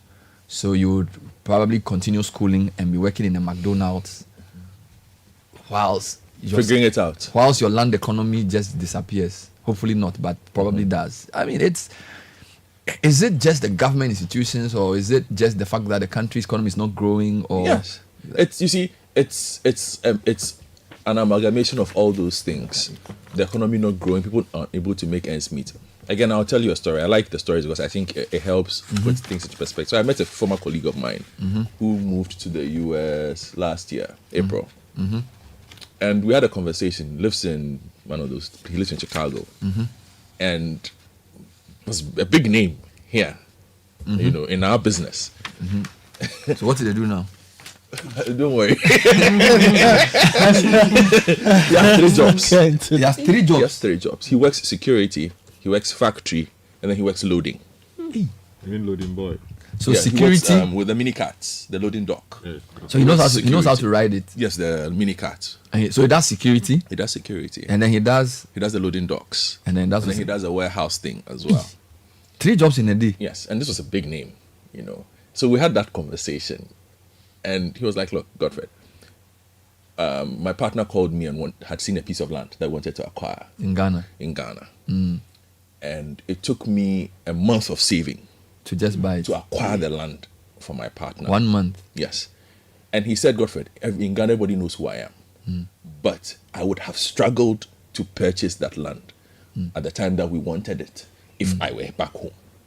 Wonderful. You understand? So that is the thinking for some of the persons who are there. You might not understand. No, I understand him. But in his life, you know, I wanted to even say something. Provide. What you said, so he's doing honest work and he can save in a month. Yeah. He probably could be in Ghana and get that money through dishonest means. And he will feel like that's not the way to go about it. So if he can do 3 jobs and save, I don't know how much he bought the land for, and buy that piece of land.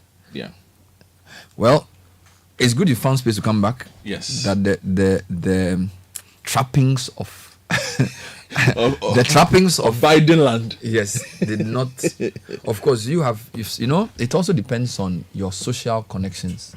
Yes, I have family. You have social connections, and you also have professional connections here. So sometimes it's easier for us, people like us, than for people who maybe you went to tech for your first degree and went to do a master's in the US. Yeah. You may not have enough social connections. So if you want to even come and get a job, it will be difficult. Yeah. But people like us, we are lucky that we've worked so hard that it's easier for people to recognize our talents. Yes. So we shouldn't necessarily begrudge. But what we should do, though, is to come up with a system where such people will eventually come back to Ghana. Because that land bought has to be developed. Yeah. And that land developed has to be developed into something useful. So whether it's going to develop a school or a playground or something, it will still pump money back into the economy. And I think that one of the things we need to do as a country is to find a way of encouraging our diasporans to invest more in Ghana, because they work so hard. Now, for the past 2 or 3 years, private individual remittance from diasporans has been more than FDI. That is a powerful statistic. So this guy who's buying that land, this land economy person working at McDonald's, sending money for his sister in nursing school, when you put all that money together, it's more than what all these companies come and invest in a year. So our greatest investment is our people. And if we train our people well and they can do well abroad, why not? They should go. But they should have a route back. And the route back should not be just building a house to live in for yourself, but in addition to that, bringing your skill sets, having professional things to do. So we have doctors who come back, set up a medical thing. Some come and do medical outreach. Some come and teach. You know, I want to encourage those listening to us abroad that Ghana is the destination. So you need to come back, right? And on that note, we welcome Godfrey back to the Citi Breakfast Show. Wisdom. Welcome back. What do I say? If you say wisdom, what do I say? Wisdom young. Eh? Wisdom young. Say so. You're saying the thing to you on those messages.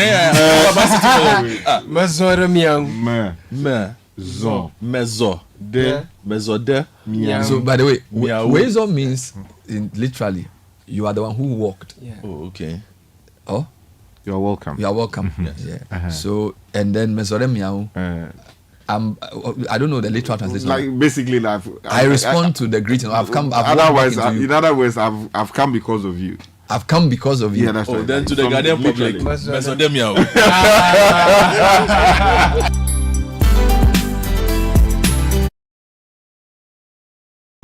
So it's a 7:59 Citi Breakfast Show,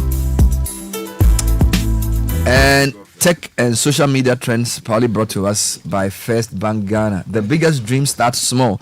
So this long vacation, enroll your children or ward on the First Bank Ghana Junior Internship Program from July 15 to September 15 to enable them gain valuable work experience. Simply sign them up for the Kids First account for kids aged 12 or below, or the Me First account from 13 to 17.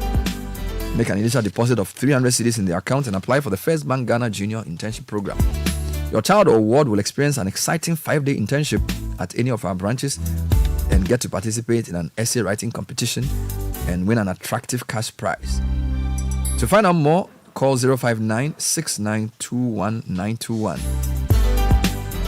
or email firstsolutions@firstbankgroup.com. First Bank Ghana, you first.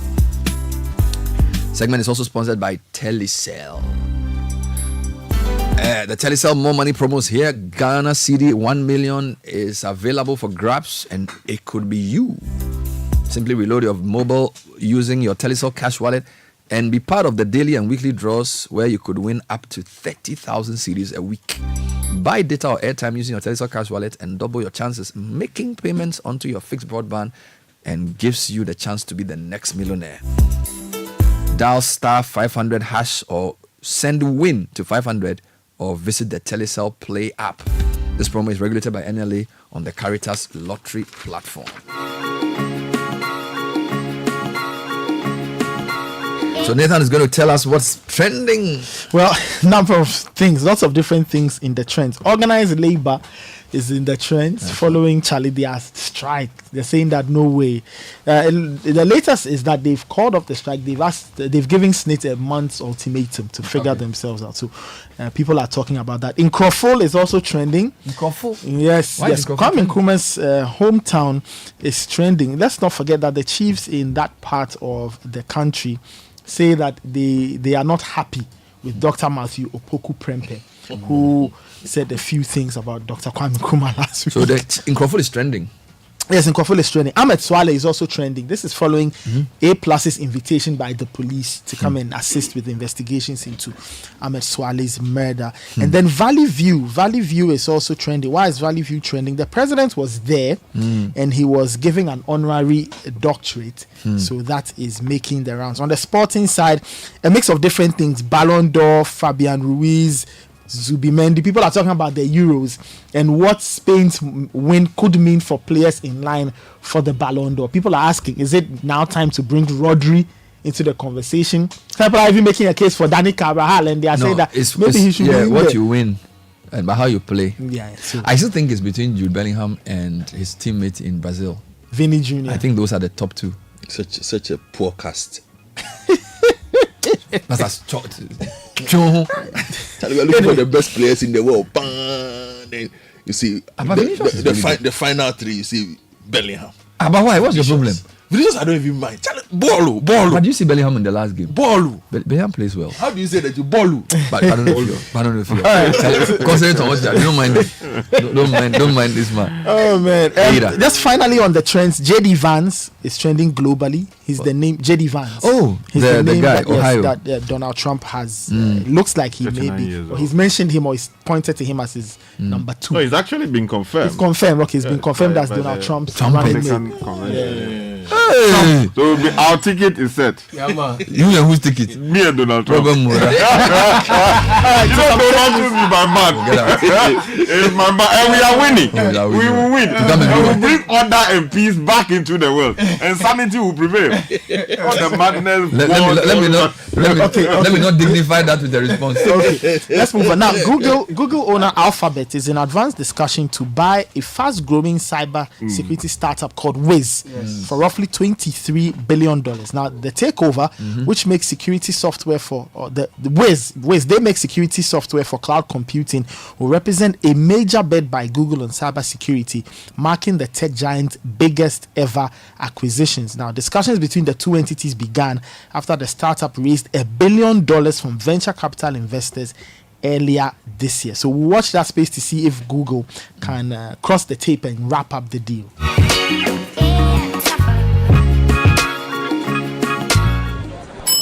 Going up? Yes, after you. No, you first. No, please, I insist. You first. I wouldn't dare, my friend. You first. Beauty before brains, my friend. You first. The honor would be mine. You first. Oh, my word. And I hear they were there the whole day. Our employees take our You First philosophy to a whole new level. Get used to a bank that believes in putting you first. FBN Bank is now First Bank Ghana. First Bank Ghana. You first. Kind of way, tell you how the more money promo now. Everybody likes money, but what do we like more than money? More money! Join the Telecel More Money promo and win money, more money, and if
MasterCard, ExpressPay. At ExpressPay, we keep falling for you. Our prices are falling. Send 100 CDs, pay 1 CD, spend 200, pay 2 CDs.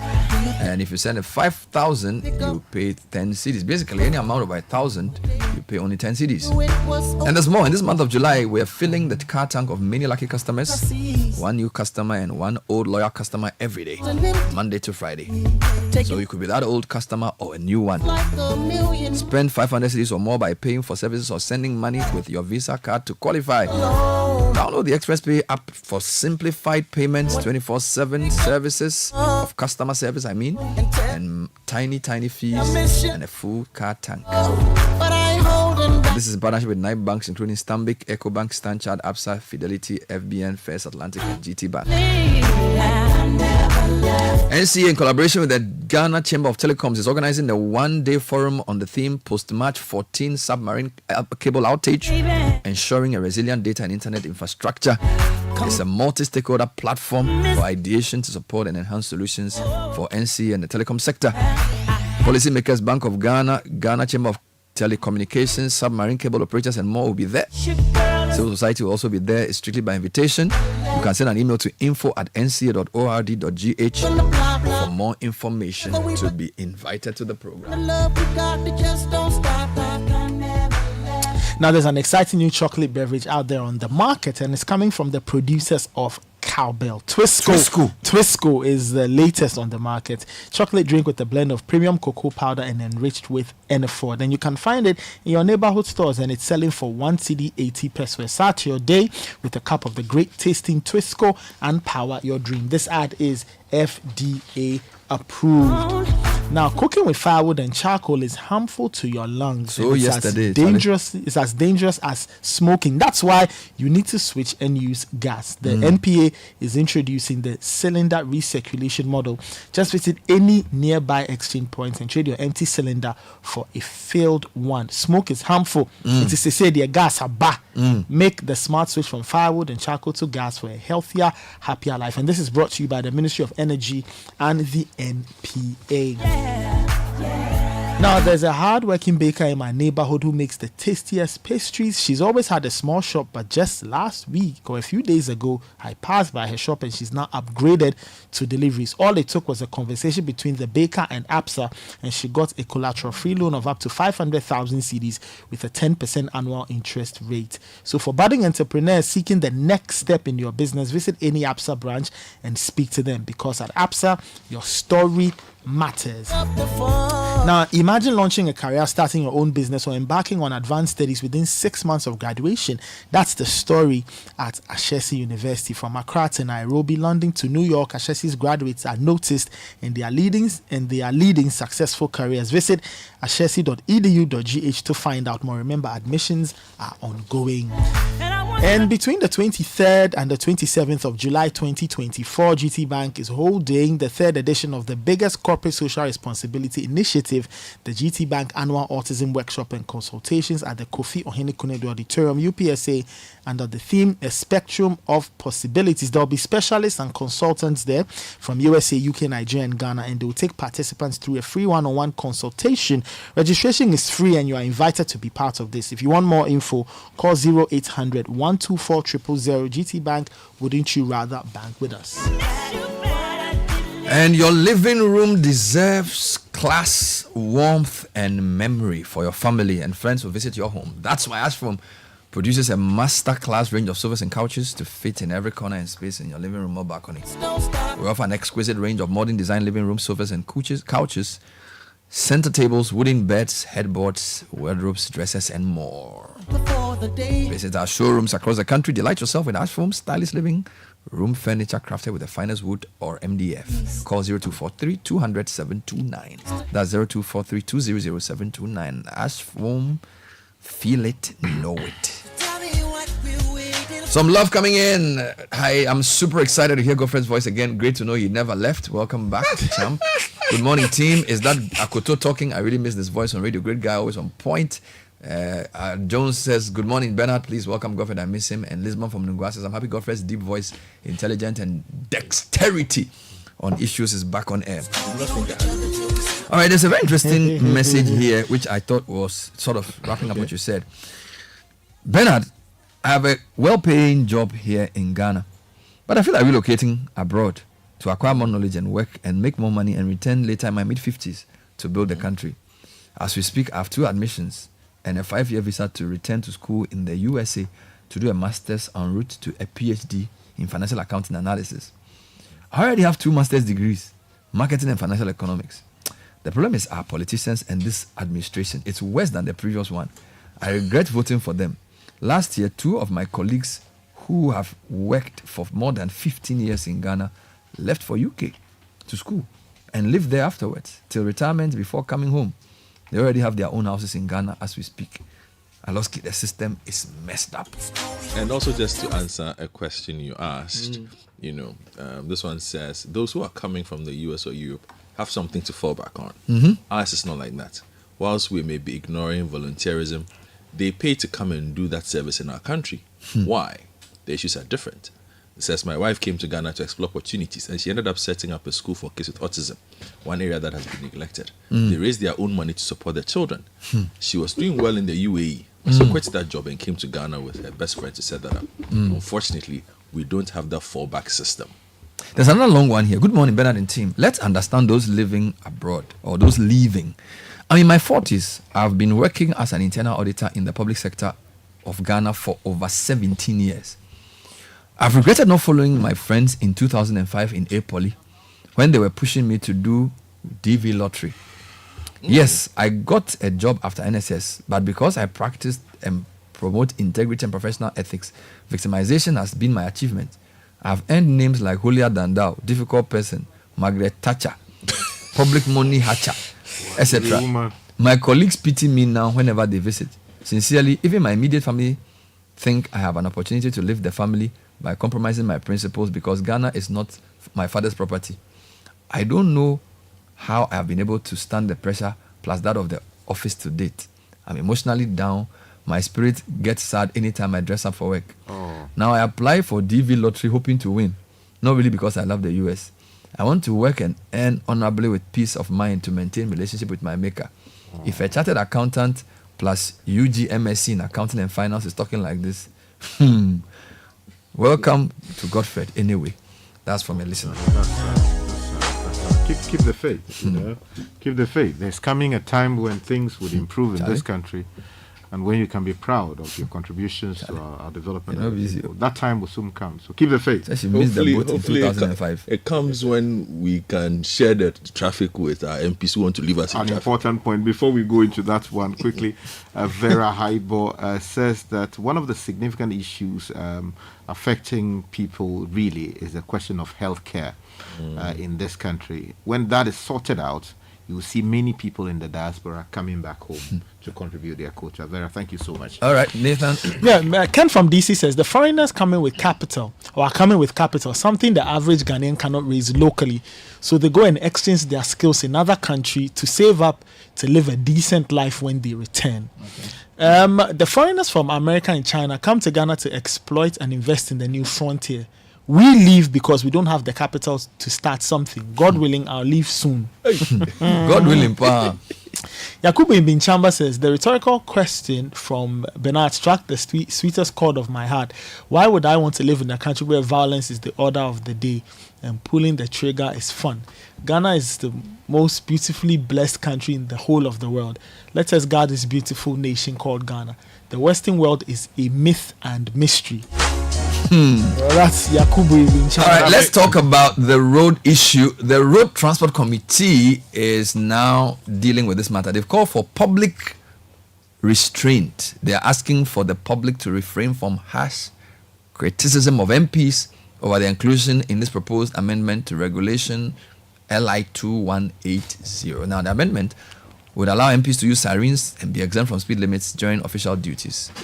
Alex Tete John Nobua argues that these specific aspects of the amendment need reconsideration to maintain public safety. Here's the vice chairperson. We enact laws and other things, but sometimes the public actually comes after the MPs that we transfer ourselves as a superhuman being, which is not so. So for me, we'll leave it for the House to decide, because it is both sides of the House. It's not only MPP or NDC. We have members of this particular committee who has actually decided to actually insert this clause into the bill. And Parliament as a whole will debate and see how best it can fit into this particular bill. If Parliament are totally reject, fine, for me, I will accept it. But let us not actually single out one particular arms of government and always pour our anger on this particular arms of government. That's my view. So that was the Vice Chairman of the Roads and Transport Committee and MP for Sefi Akontumbra, Alex Tete John Obua. Now let's hear the MP for Asante Akim North and Apia Kubi, who has defended the amendment to the road traffic regulations that would allow MPs. Now let's carry the full law shortly, but the focus seems to be on MPs, but it's not just MPs, judges or some category of judges involved, ministers as well. He was speaking to journalists in Parliament yesterday.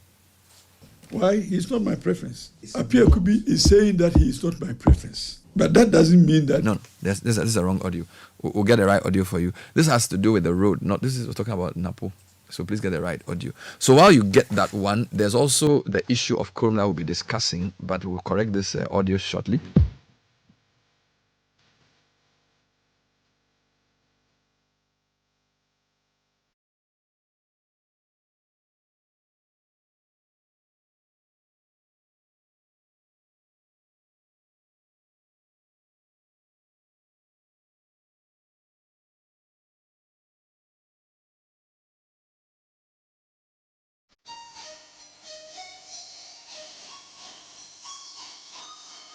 All right, so we have the audios. Forgive us for the first error. So assuming we had members of parliament living in different parts of Accra, and the road situation is that bad that they cannot come to parliament to do the work that they are mandated to do constitutionally, and they still use that time in traffic, what will be the quantum of work he will do when he gets here? Already he is tired. Again, one will argue that leave home early. So you leave home early at 4 o'clock, come and stay here at 5, and come and wait till 10 o'clock when Parliament will resume. And by that time, what amount of energy would you have to expend? And you finish here, and you still have to wait until 8 o'clock before you can go home. Look at the loss of time and loss of quality man hours. So if there is any justification in giving special access to any of the Article 71 office holders, then it presumes that all the members of Article 71 office holders ought to be given the same access, so that in the discharge of their duties, we can hold them and we can expect that the productivity will improve because they are not impeded on the road. And we have witnessed situations where some members of parliament and some even state ministers and even some judges have been arrested on the road because they are trying to meet their work schedule. And you go to the police, you go to the Attorney General, you go to the IGP, he says, I implement the law as given. And that I cannot help the situation because the law says that. So the remedy is to amend the law to make it lawful for people like that to be able to have special access where necessary. And indeed, when you are driving on the road in the early hours of the day or late hours of the day, you don't really need any siren or you don't really need any special access. It is when there is congestion on the road and there is also the need for you to meet deadlines by way of time that need will arise. And when it does arise, it is for the purpose of doing your assigned duty for Mother Ghana. So I don't see why we have to impugn hatred, impugn jealousy, impugn mistrust into the provision. It is omnibus and it covers a lot of institutions. So attempts to single out one particular institution for rebuke is not fair. Sky, it's not fair. Let me just box that together with the yesterday absenteeism. You know, this morning there was a report around the failure to pass a certain law bill because of the quorum. This was also raised. It was the same day. So this interview was done with Apiakubi yesterday on the sidelines of Parliament. But this is a conversation that ensued on the floor following the low numbers. I think the whole number was about 47. And when they went on break and came back, only 24 even came back. So if the 47 itself is below 50, and now you have 27, 24. The minority group had earlier threatened to disrupt parliamentary business if the majority caucus failed to avail themselves in their numbers in the chamber for business to take place. Now, this was because the minority had over the period complained about the absenteeism of the majority group. During proceedings in Parliament on Monday, the Member of Parliament for Tamale Central, Ibrahim Mutala Mohammed, raised concerns about the lack of the required numbers for business to take place in the House, which compelled the Speaker, Alban Bagbin, to adjourn the House after the quorum procedure was followed. Civil society organizations who embark upon the demonstration, who have confidence in us, are expecting us to do a very good work. But Mr. Speaker, we are saying that it will not be nice for the lithium and the bauxite agreements, the Speaker, to come through Parliament with lightning speed. Did it come before the business committee? Very honest, he who seeks equity must come with clean hands. If it is the case, Speaker, if it is the case that is the argument, all the papers that were laid last week did not come before the business statements. That is a statement of fact. Now, we are masters of our own rules.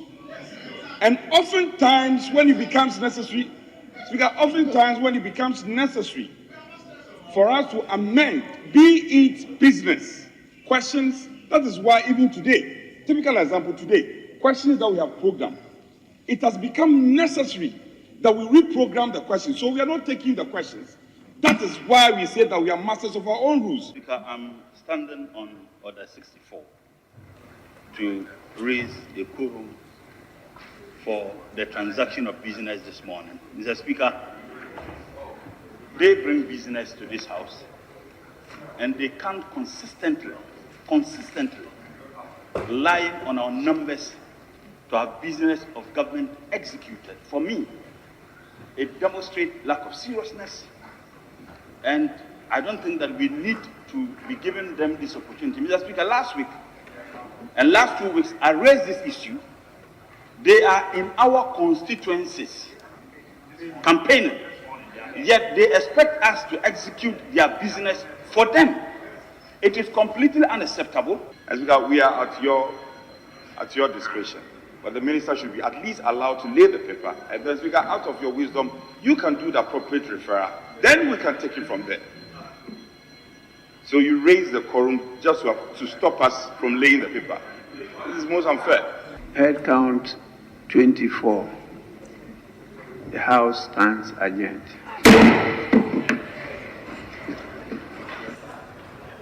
The Member of Parliament for Asante Achim North, Andy Apiakubi, had an interaction with... So that was Neil Ayikwe report. They could not raise the numbers. It's almost like two things happening on the same day. On the day you're asking that we should allow you to drive without speed limits, only 24 of you show up in Parliament to even do parliamentary business out of 275. Serious? Yes. The law-making body couldn't even find 50 people. Yeah, they are busy.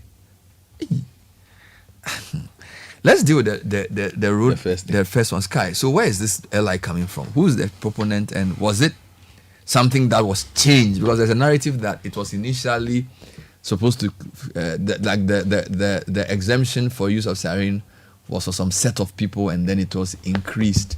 Okay. How does an LI work, and how did we even get here? So, LIs come within the scope of Article 11 of the Constitution of the Republic of Ghana. Mm-hmm. So they are part of the laws of Ghana. Mm-hmm. So when we pass a parent law, which is to say that we want a law that governs how we drive on the roads in Ghana, there is almost always the need to give effect to that law by bringing about regulations that help to implement the law. Okay. So in the case of the Road Traffic Act that we have in Ghana, we passed regulations, which is the road traffic regulations, basically to beef up the law and add specific details, including areas where we are granting specific exemptions allowed under the Parent Act. So the existing regulations, which is regulation, LI 2180, provide for specific people who can be granted exemptions under the speeding requirements on our roads. Okay. So, for instance, if you look at the regulations under Regulation 74, 3, there are specific vehicles, including that used by the head of state, who is the President of the Republic, the one used by the Deputy President or the Vice President of the Republic is also covered. The police are also exempted from the speed limits, and then also vehicles that are used by the fire service. Then also there are further exemptions. So, for instance, motor vehicle used as an ambulance by a hospital or clinic, or a motor vehicle used by other recognized government security agencies. So, for instance, if you have SFO or the serious is it SFO? Are they still SFO? No, don't worry, we know what you're saying. Yoko. We know what you're saying. Special Prosecutor's Office and all of that, they come under the scope of that particular legislation. And then a bullion vehicle registered by the licensing authority. So this is all the status quo up until this new one. But you realize that sometime in the life of this station, we launched a project which was aimed at bringing sanity onto the roads. So we wanted to prevent the gross indiscipline, or at least reduce the gross indiscipline. War against indiscipline. Yeah, we see in our streets. So we launched the War Against Indiscipline campaign, which summons the Arrowhead, supported by people like us, you yourself, and my good friend Caleb Kuda, who was our eye on the roads. And that when they post that menu. So on the road, we discovered that members of parliament were being arrested, ministers in some cases being picked up, people within the judiciary, all of these spaces, and ordinary drivers and all kinds of people, chief executives, were being arrested for either using the shoulders of the road, speeding, or creating other forms of nuisance on the road. And you realize that a member of parliament at some point publicly attacked us, the station, and what we were doing, because he said that he was going to parliament. Film me. Film me where? The national interest. I am going in the national interest. I didn't win any. Film me where? Caleb, we are young man. I didn't win any. Fine. Film me. So eventually, of course, they were put before court, those who had to face the courts, and sanctions applied accordingly.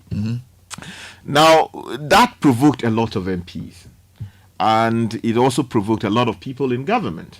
Mind you, much earlier, sometime in 2021, the Jubilee House had cause, following these developments, to issue a notice to all ministers and appointees of government. And let me read the story published by the Pulse newspaper, just to give you a quick history of how this thing came to be. So the story was published on the 25th of May 2021, and it says Jubilee House has issued a letter reminding ministers, or some ministers, members of parliament, and chief executives of government institutions of the ban on using sirens and bells to evade traffic. Now, the letter indicated that per Regulation 74.3 of LI 2180, the specified vehicles that a siren or bell may be fitted as a warning appliance include government vehicle used for official purposes by the head of state, a police vehicle, and a motor vehicle used by the fire service.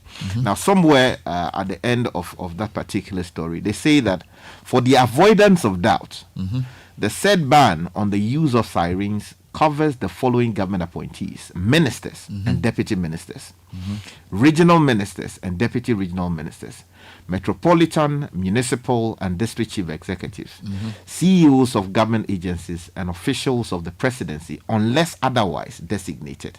The letter states. Because the law did not allow for these categories to use To use it. but they were tending to use To it. use it. So Jubilee House issued a statement Exactly. saying, if you are not part of the group that is in the LI, don't use it.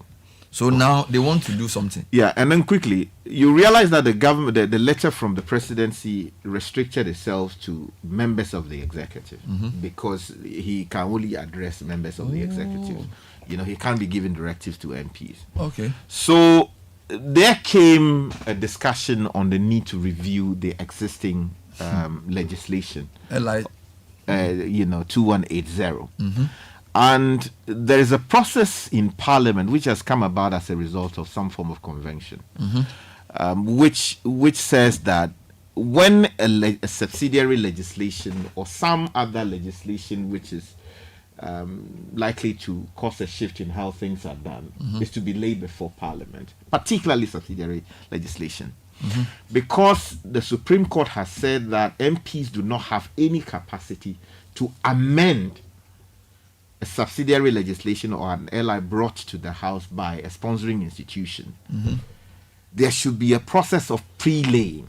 In other words, the institution sponsoring the legislation or the subsidiary legislation will come to the House, not the plenary itself, but to a relevant committee. They will sit, review the legislation. That's what they call pre-laying. Pre-laying. So they will make amendments. So that's where the alarm blows.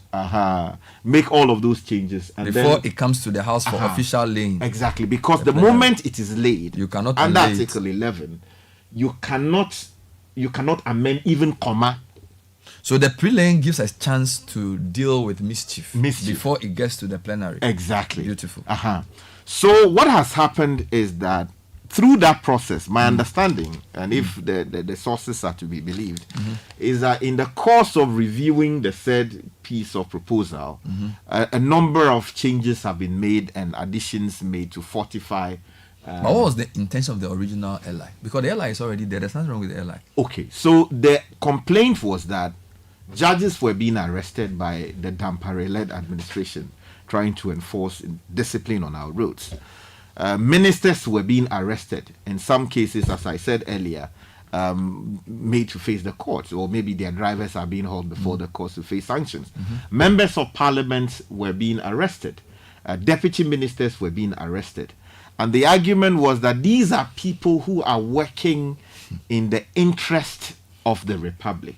These are people whose services are needed in order to get the Republic going. And therefore, where in appropriate cases they are rushing to get to work, or they have had to deploy the sirens on their vehicles in order to get to an official ceremony or to perform an official duty, there should be no reason to arrest them on the road and put them before court, because that undermines the quality of service.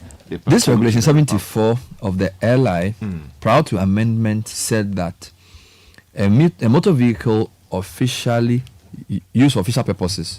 So it's not even just a motor vehicle occupied by. So if the original LI said these people were exempt from or could use these sirens. So there are two issues. There's the use of sirens or bells, which is Regulation 74, and then there's the issue of speed limits, which is Regulation 166. Good. So the people who could fit sirens to their vehicles officially, the head of state, the vice president, we agree, the Speaker of Parliament, and then the Chief Justice.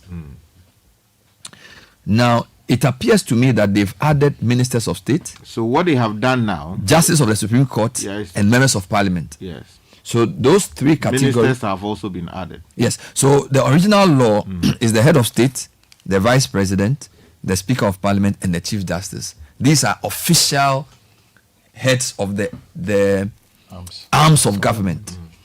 So that was I, Roman, I, and IV. But now we have ministers of state who have been added to the category that can now put a warning appliance on their vehicle. we have justices of the Supreme Court, and members of parliament. Members of Parliament. Now, that's all under category A. Then, based on this proposed amendment, of course, a police vehicle, there's no problem there. That one, they can already do it. A motor vehicle used by the Ghana National Fire Service, no issue there. A motor vehicle used by the National Ambulance Service, no problem. A motor vehicle used by an ambulance, used as an ambulance by a hospital or clinic, we don't have any problem with that. A motor vehicle used by other recognized government security agencies, no issue there. A bullion vehicle registered by licensing authority, no issue there. So the problem is the addition of ministers of state, justices of the Supreme Court, and members of parliament. Now let's go to 166, the issue of speed limit. Because again, once you amend 74, you have to also amend 166. We call it consequential amendment. Because if you fit that device on the vehicle, it means the speed limit does not apply. You're overriding it. Good. So they also then decided that they would amend regulation 166. Now, the principal enactment is amended by the substitution for regulation 166 of quote exemption for speed limit. The speed limits on a motor vehicle specified in these regulations does not apply to. Then they come to A motor vehicle when the motor vehicle is being used in the performance of official function. So that even the original law is not even, so if the president is sitting in your car, he may not do that thing. Okay, so let me explain the reason. The reason is that when the president is seated and is being conveyed from one place to the other, you would have dispatch riders ahead of him. You understand? Those people sweep the road to ensure that the road is clear. It's clear. There are no impediments. So the likelihood of hitting bystanders or people using the road and all of that is diminished considerably. But what we are seeking to introduce now basically allows a member of parliament, a minister of state, a justice of the Supreme Court to install, these devices on the road, put them on whether or not they are going to see their girlfriend or they are going to do official business, and then they write. No, hold on. The law is saying that. The preamble talks about when it is used for an official function. Yeah, but I'm saying that as we speak, they are abusing the current. Because you see, the four categories of people who are given the original right, you can know if they are doing an official function: the head of state, the vice president, the speaker, and the chief justice. They are heads of arms of government, so you can understand their capacity. Now you add a Supreme Court judge, a minister of state, and a member of parliament. What's an official function? It's going to a funeral over the weekend. An official function. Is that what we're saying?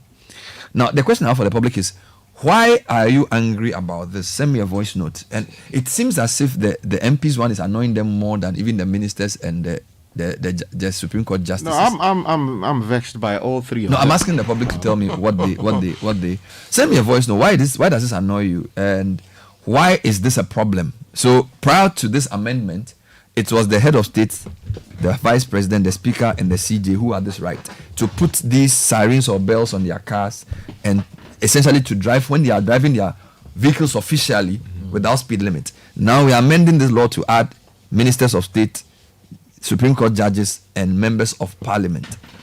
The others who are already there, ambulance service, fire service, police, we already know these guys. So there's no issue there. Why are Ghanaians annoyed? I've received so many comments, even on my personal phone, suggesting that this topic is quite an emotive one. So let me take your take before I read some comments. Yes. If I got Sky right, this is a pre-laying. So we are now. It has now been laid. It has been laid. Oh, it's been laid. So we are now entering the realm of debate. Yeah. So what it is now? Okay. So let me just explain. So under Article 11, once it's been laid by Parliament, by the minister, the relevant minister before the House, it takes 21 sitting days for it to mature into a lawful act. In other words, it becomes enforceable after traveling 21 sitting days in Parliament.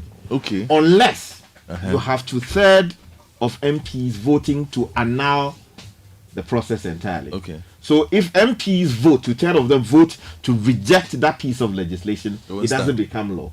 But if we allow it without raising issues and MPs watch it, sit for 21 days, it becomes law, it becomes enforceable. Thank you very much for the clarification. So the responsibility now is with the MPs. Yes. Of whom 25 showed up the last time Parliament met. Yes. Apparently 47. 47. But only 25 came back from break time. Okay. So less than 50. It was 47, and when they did the break, 24 came. Less than 50 the rest MPs. were still in break. Less than 50 MPs showed up for work. Yes. Based on the fact that most of them were doing different things. They were caught up in traffic. Yes. So they need the law to allow them to come To quickly. come Because traffic is hard. Bernard. But that's the logical deduction. Let me. Traffic is hard, and then Adam Price arresting them, so they have to come to work. You know. Wow. And when I see how the messages are just... Let me just do this quickly for you, Bernard. In listening to the vice chair and then Honorable Apia Kubi, they do not clearly justify why this should be done, other than their discomfort. Do you listen to them carefully? I listened carefully. Do you know boost productivity? Do you understand what it means to boost? Okay. To boost. The second one I have, and the bigger problem is the source of this LI, which is the Ministry of Transport. And I want to ask what kind of work would have been done to inform such an amendment, because it's called consultation. No, but they consulted the Chief Justice to talk about her justices of the Supreme Court. They consulted the Chief of Staff to consult regarding her ministers, and they consulted the Speaker for his MPs. Then they should put so it ministers will get, MPs will get, Justice of the Supreme Court will get. It will be interesting, Bernard, Sky, and Nathan, to read the memorandum that was attached to this by the ministry, because I dare say it's a hard argument to make.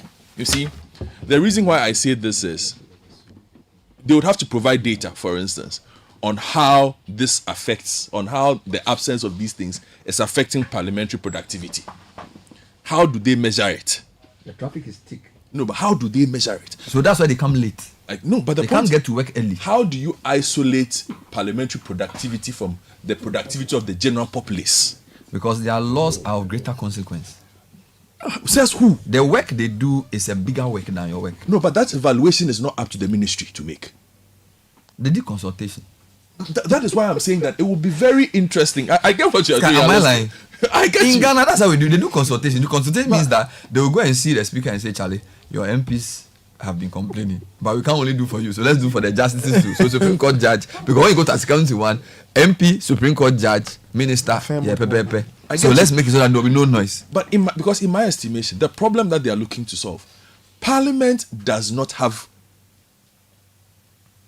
what they have an absenteeism problem. They don't have a tardiness problem. Can you repeat that? They have an absenteeism problem. Not a lateness to work problem. A lateness to work problem. What about the MP who was rushing and went to crash somebody? Why was he late? His daughter was not well. So he went to check her on the hospital. When he was coming back, he crashed into some car. Yeah, so don't rush back. So when he has the siren, it will alert people not to cross him. No. So that, in fact, I'm sure that you said that if that MP had that siren, and can all ban, everybody would have cleared the road. So that near-death incident was because of lack of siren. Because Bernard, I'm thinking for them now, because they are not telling me what to say. I'm just thinking. Because Bernard, you see, if you look at the data, Odikro, everybody who monitors, it's an absenteeism problem. Everybody will tell you that parliamentarians generally, in fact, we could play a sequence of audios from the Speaker of Parliament, his deputies, who has complained about absenteeism. Okay, let me help them. What about the fact that last 3 weeks MPs don't like going to work. Last 3 weeks I went to a wedding on Saturday. let me try and play the devil's advocate. I went to a wedding of a colleague, and there was an MP sitting there who was sat next to me, and I asked the MP how far. He said this is his third event, and that he has another event to attend before he goes home. Yes, and this was around 2 p.m. So he had gone to some funeral in the morning. He had passed through another event, and then he had come for this wedding, and he was going to pass through another one before he get home. He get tired. It be weekend. So by the time, and sometimes they have to do this on Monday and Tuesday. So by the time he finishes those rounds to get to Parliament, it's hot. So he needs siren. My father was an MP for 12 years, a minister for 8 years. What year to what year? He was never late for work. Richard Sky knows my father very well. What year was you this? Hold on. Because I don't need the years. Traffic in Accra. I don't need the years, Bernard. I'm thinking for the MPs. Bernard, you stop thinking. Let me finish what the point I'm was trying to there traffic make. in Accra? Bernard, let me finish. Do you know the traffic that happened at Kaswa the last time that the rain Bernard, fell? let me finish the point I'm trying to make. I beg you. You see, he was an MP for 12 years. If you go to Parliament at 8:30 in the morning, you would meet my father there. The portfolio he carried was a very sensitive one. Up until his last week, that was the first time I saw the rider even come home with him, because he had to pick up a document and go back in 8 years. Only once. Once. They don't make them like that again. One of the If you ask anybody who works in Parliament, yeah, and I say it with pride, the work he did, that he did as a legislator, the MPs, you can judge him for that one. Legislative drafting. But for legislative work, my lord, I don't think you can name 5 parliamentarians who were better than my dad. He didn't use a dispatch. What did he use the dispatch rider for? He was always on time. He didn't need siren. He didn't need it for anything. Not even as a deputy minister. Was there traffic at that your area? Bernard, I'm just saying, he was a very busy man. Let's listen to the reason why. There's another reason. There's an MP. The MP. I want to wrap up. No, the MP's argument is strong. I want you to listen to the MP. For this is our nation, and the nation's interest is paramount. Let me record everything. I am prepared to defend it everywhere, because the nation's interest is paramount. So sometimes you should give us concessions to go and do the national assignment. I have always followed the queue. But for today, I have to be in Parliament by 8 o'clock. But some people say the concessions we give you all the time has been abused over. No, but because that is why I am showing you my card and saying that give me the concession. I am the right person. No, because the argument is that you MPs and big men have been abusing this concession. What do you mean by abuse? What do you mean by abuse? What do you mean by abuse? Please don't be doing that. Please come. What do you mean by abuse? That's the notion out there. What is the notion? What is the abuse? Please. What have I abused? I am saying that I have an urgent thing to do in the national interest. It looks like everybody has an urgent thing to do in national interest. Who has it again? All the other drivers. All the other drivers, higher than a parliamentarian. Well, can you say this in the Congress of US? There.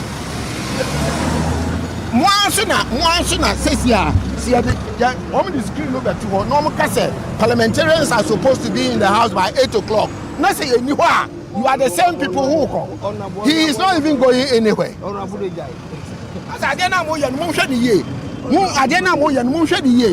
To every rule there is an exception.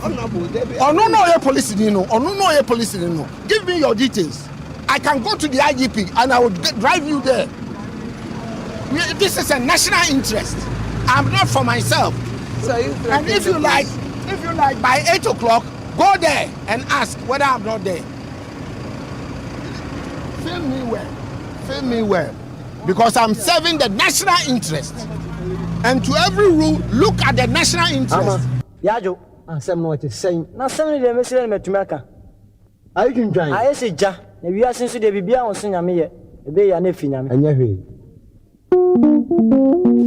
The listening sense. And that is why he's no longer a member of Parliament. He lost. But there are many who think like him. Yes. You see, the point I'm trying to make, Bernard, is this. This amendment, my interest lies in understanding the rationale behind it. Ministers, are the justices of the Supreme Court late for court? The workload is high. So they need to go from court to court. Don't they sit in one venue? It's High Street, is it not? It is. The ministers of state. What else? They are MPs as well. Most of them are. So that mix, I don't really understand. People invite them to a lot of programs. And it's an unusual... No, Bernard, it's... And because they are busy, they come late, and it affects all of us, our productivity. So when they come early, we'll start early. No, but Bernard, you see, the thing is this. I see a missed opportunity to highlight how congestion, poor roads, and poor public transport is impacting the populace, generally. And I'm hoping, because the debate has not started, that when our MPs return, some of them in raising their voices against this very, very, very, very poor piece of legislation will let us understand that they represent us. You know, in wrapping up, an interesting piece of thing that I picked up. James Madison, 4th President of the United States, he was writing in something called the Federalist Papers in the 1700s somewhere. And he said something about representation. He says that the effect of representative democracy is to refine and enlarge the public view by passing them through the medium of a chosen body of citizens whose wisdom may best discern the true interest of their country. Can you repeat that? He says that the effect of a representative democracy, like ours, is to refine and enlarge the public views. Okay. By passing them through the medium of a chosen body of citizens whose wisdom may best discern the true interest of their country. When did he say this? Long ago? 1710. Sorry, 1787. Wow. So, the 275 MPs, wherever it is they may be, they should ask themselves, MP for Ablikuma West, Esla, do you think that this is the true interest of the people of Ablikuma West? Your MP, what's his name or her name? He's called Ramadan. What's your MP's name? Landlady. The MP is called Landlady. What is your MP's name? Nathan. Ajasafu. Sky, what is your MP's name? The Honorable Jifa Abla Gomashi Mamaga. All of them, wherever it is. Bernard, why are you looking at me? Yeah, the film. Wherever they may be today, Bernard, they should think about this. This is why we sent them there. Represent your people. Our views. By the way, you know that in this room, it's 3-2 against NDC. Because your MP is MPP. Your MP is MPP. Your MP is MPP. It's only me as who MP is NDC. You should think about it, Bernard. I am done. I will leave them with James Madison. What about the Supreme Court judges? Bernard, Bernard, I'm saying ministers, justice of the Supreme Court, MPs, none of them. You see, because that's why I said I want to see the memorandum, that what we would call the travaux préparatoires, that is attached to this. The what? The travaux préparatoires. Thank you. You know. You want travaux préparatoires? My God. Yeah. So usually, Sky, are there justifications for this before? Is that what you mean? So that's what you're saying. So they will make a case. So the Constitution makes it clear that if there is an existing legislation and you want to amend, repeal, or fortify the same, you need to provide a memorandum attached to the bill that is coming. I want to read it. So you want the travaux préparatoires. And Bernard, you see, just it tells you basically the wisdom, the legislative wisdom or the policy wisdom that is guiding the proposal to either. Somebody said I should tell you that in your father's time there were not a lot of V8s. That's why they didn't need those things. But now the V8s are plenty. Who does the V8s belong to? The point I want to make is this, Bernard. You know Nigerian politics well. It's a much larger operation the state governors are even very powerful. You know, in the whole of Nigeria, this thing that we are trying to do, hand it over to 275. If you look at the size of the Nigerian government, only 79 persons in Nigeria, 79. The whole of Nigeria? The whole of Nigeria are allowed this. 200 million people. Only 79. If you go to Kenya, Section 119, Traffic Act, police, ambulance, fire engine, president, vice, finished. The whole of Kenya? So even the Kenyan speaker? Finished. Are you serious? I just read it to you. Wow. If you go to South Africa, same. I'm picking democracies that are near ours. Unless you want me to... Is their traffic as bad as ours? Have you been in Joburg at 8 a.m. before? From Joburg to Pretoria. What about Nairobi? From Babajogo in Gong Road, something will happen to you. 50 million people. Mombasa Highway. Do they use V8? They use everything we use. Sky, two issues here. Why are people more upset about the MP's own than the ministers? No, I think people are just generally upset. I don't think it's just the MPs. I think it's the MP's own. But because they are us. You see, and that's why I gave you the James Madison quote. The MP is me. Represent us. So if I am late to work because I have to sit in a trotro, and my MP thinks that the best way to represent me, rather than speaking up for my concerns, is to dodge traffic? Why would I be upset? Can you be in Parliament and lose touch with reality? Because I thought MPs were in touch. In fact, one of the arguments people make for voting for DCs is that MPs they are the people we choose, so they represent us. They are in touch. So I'm a bit surprised that MPs can agree to sign something like this at a time when the mood of the nation. I mean, you see my point. It's almost like, what's going on? Are they forgetting? Because MPs are supposed to be with us. They are our last hope. Yeah. Do you get it? Because they are the people who come every week to us. We meet them at funerals and things. So is it that I don't get it? You see, Bernard, there is a failure of leadership, and that failure is the warped logic that leads to proposals like this, which clearly seek to create a legal system reserved for a privileged few and another reserved for the rest of us. I had pointed out to you much earlier that one of the cardinal principles in our Constitution is the principle of equality before the law, which says that all of us in the country are subject to the same set of laws in force.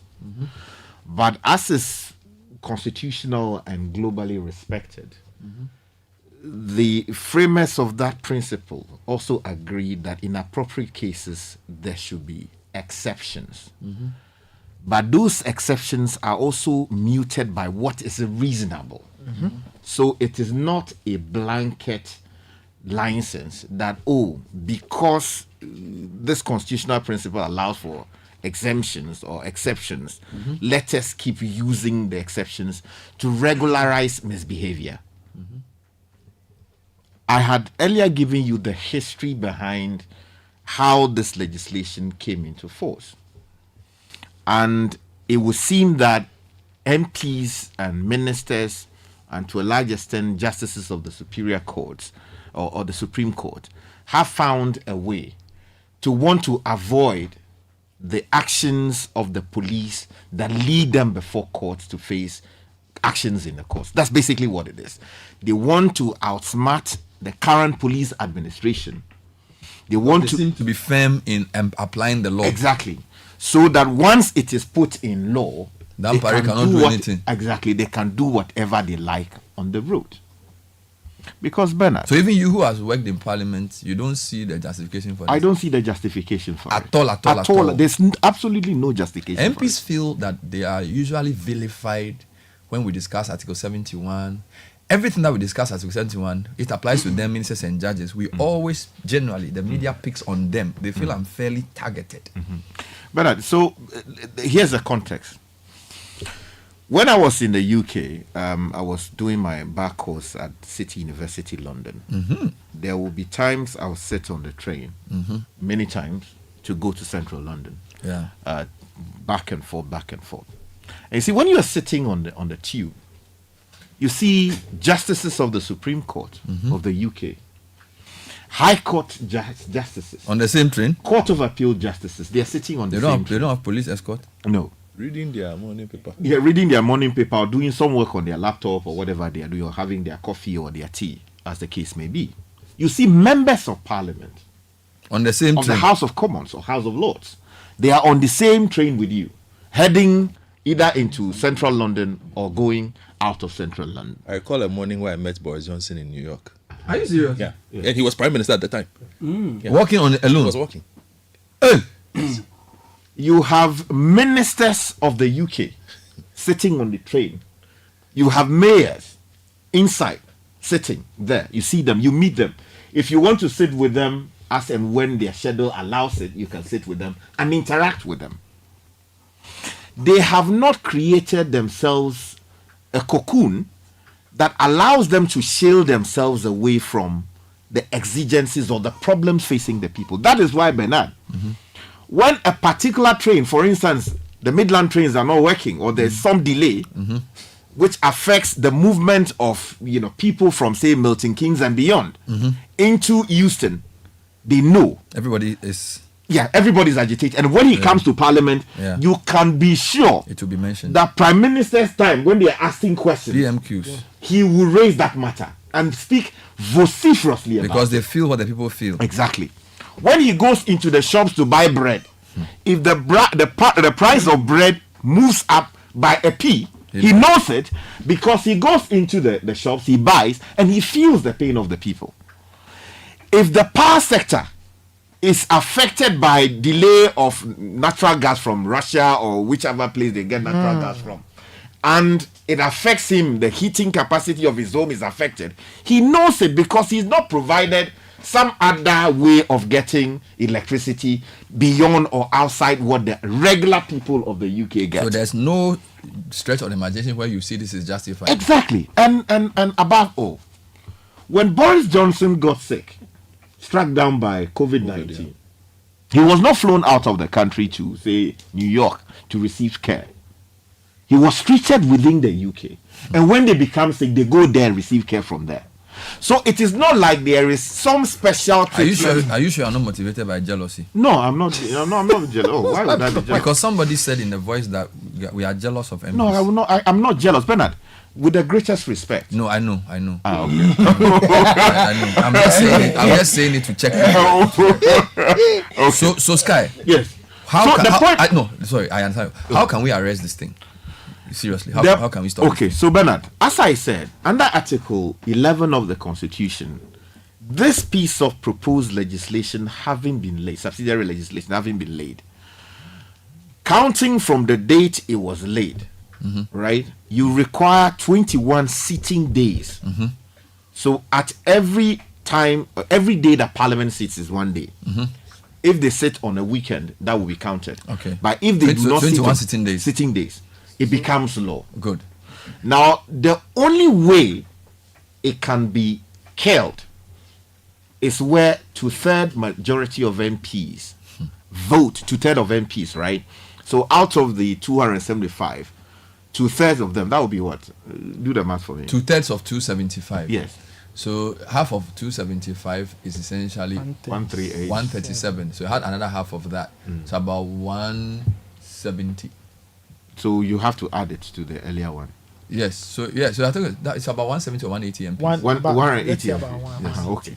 So you need that number of MPs voting to throw it away. All right. If they do not vote to throw it away, it becomes law and therefore enforceable. So our only hope presently is to hope against hope that the people who have the power to obliterate this obnoxious piece of legislation see public wisdom. There's actually 116. 116. No, not 116. No, 2/3. 2/3, yes. 2/3. Okay. About 180. About 180, yes. So you need that number. If you have 2 MPs less or 1 MP less, the legislation will come into force. So that is the only way to kill it. And therefore, you have to go into the home of your member of parliament early in the morning, at dawn, and speak some wisdom to him. We will know how they vote. Because we can't win. If the MPs decide that they'll use a voice vote, they'll say, amendment, as many LI 2180. As many as are supporting the amendment say aye. As many as are against say no. The ayes have it. Then when you go to your MP, you say, did you vote? So I was the part of the no. No, you see, this particular provision is a special category. So how do they have to vote? So it's sui generis, the lawyers will say. So how do they vote? So they have to determine the exact number. In that case, if there is a proposal to a motion to eliminate it, then there will be a counting of the numbers to be sure that. But this is the reason I say this is in some countries we know how people vote based on the public. I mean, their method of voting. You know that Caleb voted for, Godfrey voted against. But in this country, we don't. We just have the number. Let's listen to some voice notes. Some people are not happy at all. Ghanaians are upset. Bernard, this law simplicity is seeking to take the MPs out of the realities that we face. And if you do that to your leaders, what kind of development are you going to get? If they are always going to go there and not feel what we go through, what sort of transport policy would they promulgate? And any bogus policy that comes before their table, they'll be happy to sign it. They will not even think through because they're not part of the problem. They only get out and realize that, oh, we could have solved it this way. But as soon as we vote for people, then we take them out of our reality and yet want them to solve it. Look at the cars they ride and everything they go through. Because of VA, they don't even feel the potholes. And we give them accommodation and what have you. And yet you want them to feel what we feel on a daily basis. It only further aggravates the situation and to give you more headache. Because you come and sit on air and lament and speak and speak and speak and the problem never gets solved. Thank you. Akwa Moses here. Hello, Bernard and team. Good morning. On the use of the siren by the MPs and with the new changes that they want to make in the law, the annoying part is our MPs. How can MPs that we voted for into Parliament to make laws that would, make life better for citizens on the road, and they are rather trying to make amend to an ally that will give them that advantage on the street? Just imagine, should an MP leave office having about 4 cars and they are having those sirens and those things on their car? Imagine within a space of 4 years or 8 years, imagine how our roads are going to be. How we will vote against any MP who is supporting this. We will vote against them. Any MP, either NDC or MPP, we will vote against them. We will come to the chamber again and put a crusade as it happened last time. Drop this chamber.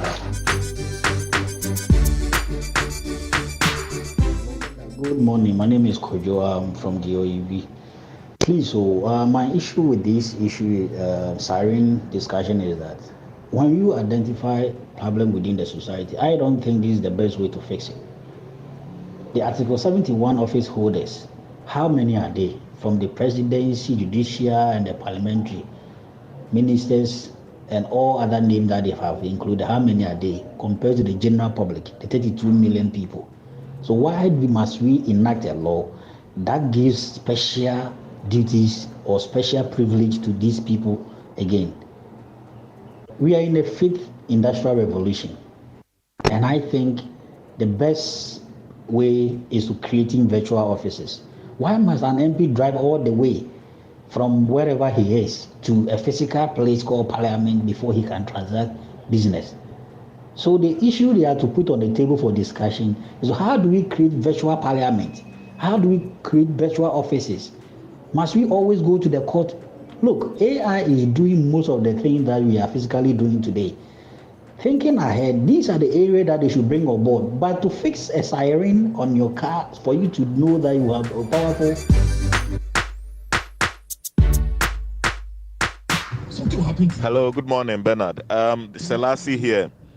There is a PPP happening that they are going to use the traffic system to catch road violations. So they are trying to get themselves out of a law they themselves passed. Remember that law that there's a PPP contract between the Ghana Police, the National Signal Bureau, and other law enforcement agencies, to use, including DVLA, to use traffic that they've installed to catch traffic violations on the road. This is what our MPs are trying to dodge. They themselves enacted the law and they are trying to find a way out of that law. So that is it. Bernard Avle. See, I don't even understand what this Andy Appiah man was talking about. We wake up children 6 years and above at 4:30 a.m. so that they can go to school. We sit in traffic to work and from work. Look, when the kids close from school around 4 p.m., they sit in traffic, so I get home at 7 p.m. Now, on no adult, we have bought V8 for him. We fuel the V8. He doesn't buy fuel with his money. He doesn't pay electricity bills. He pays nothing. Today he is complaining about tiredness from loss of time and sitting in traffic. Look, the MPs should not bring themselves. Look, we are already hot in the system. They should not bring themselves. DJ, this thing annoys me mainly because the safety on our roads are going to be compromised. Hitherto they drive recklessly, and then now they've been given the power, so as it is, to drive without speed limit. Can you imagine what will happen in the society? Can you imagine what will happen on our highways? Only God can tell. Bernard, they are going to abuse it. You see, most of the problems we are going through in this country was caused by these MPs. Why? Because they just, then they just pass any law, allow the government to do whatever he wants, and here we are in debt. We can't pay our debts, and Ghana is broke. Who caused it? The primary people I will put the responsibility on is the parliamentarians. So if we don't have roads, we don't have good roads, and always Accra is congested and we are in traffic, we have to wake up at dawn to go to work because we cannot afford rooms in Accra. So we have to go outside Accra to get affordable rooms and leave home early, all because they'll be then they should also go through the same thing. If they know what we are going through, they will act better. They will do the right thing. Bernard and team, my name is Joseph. You're asking why are we angry about this? The MPs are supposed to hold the other arms of government accountable, particularly the executive accountable. The mayors we are complaining about, they are the ones who are supposed to hold the executive accountable to ensure that this mess of unbearable traffic is dealt with. Unfortunately, they are not doing that, and they want to escape the consequences of their negligence. They should suffer this with us, please. Let us rise up against this. I call for us to go on a demonstration. We should go on a strike if they're not going to listen to us. Thank you. Well, this is our nation, and the nation's interest is paramount. Let me record everything. I am prepared to defend it everywhere because the nation's interest is paramount. So sometimes you should give us concessions to go and do the national assignment. I have always followed the queue. But for today, I have to be in Parliament by 8 o'clock. Some people say the concessions we give you all the time has been abused over. No, but because and that is why I am showing you my card and saying that give me the concession. I am the right person. No, because the argument is that you MPs and big men have been abusing this concession. What do you mean by abuse? What do you mean by abuse? What do you mean by abuse? Oh, please don't be doing that. Please come. What do you mean by abuse? That's the notion out there. What is the notion? What is the abuse? Please. What have I abused? Please, I am saying that I have an urgent thing to do in the national interest. It looks like everybody has an urgent thing to do in national interest. Who has it again? All the other drivers. All the other drivers, higher than a parliamentarian. Well, can you say this in the Congress of US? There.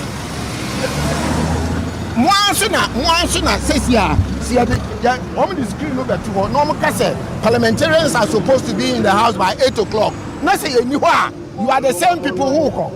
He is not even going anywhere.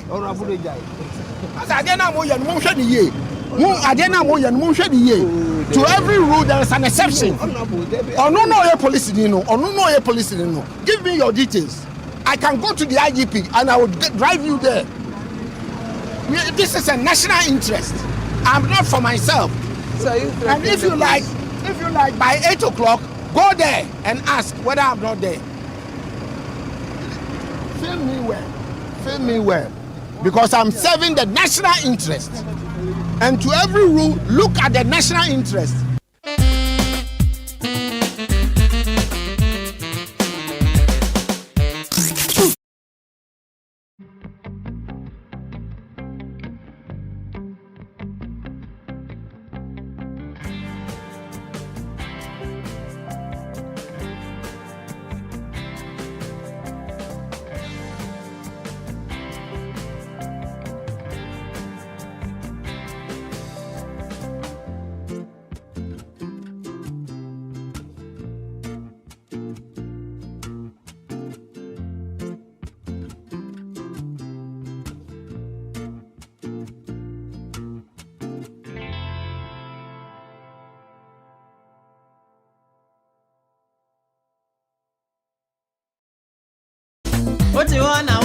More comments coming through. Lots of anger over legislation seeking to exempt MPs, ministers, and justices of the Supreme Court from speed limits, allowing them to put sirens or bells on their cars.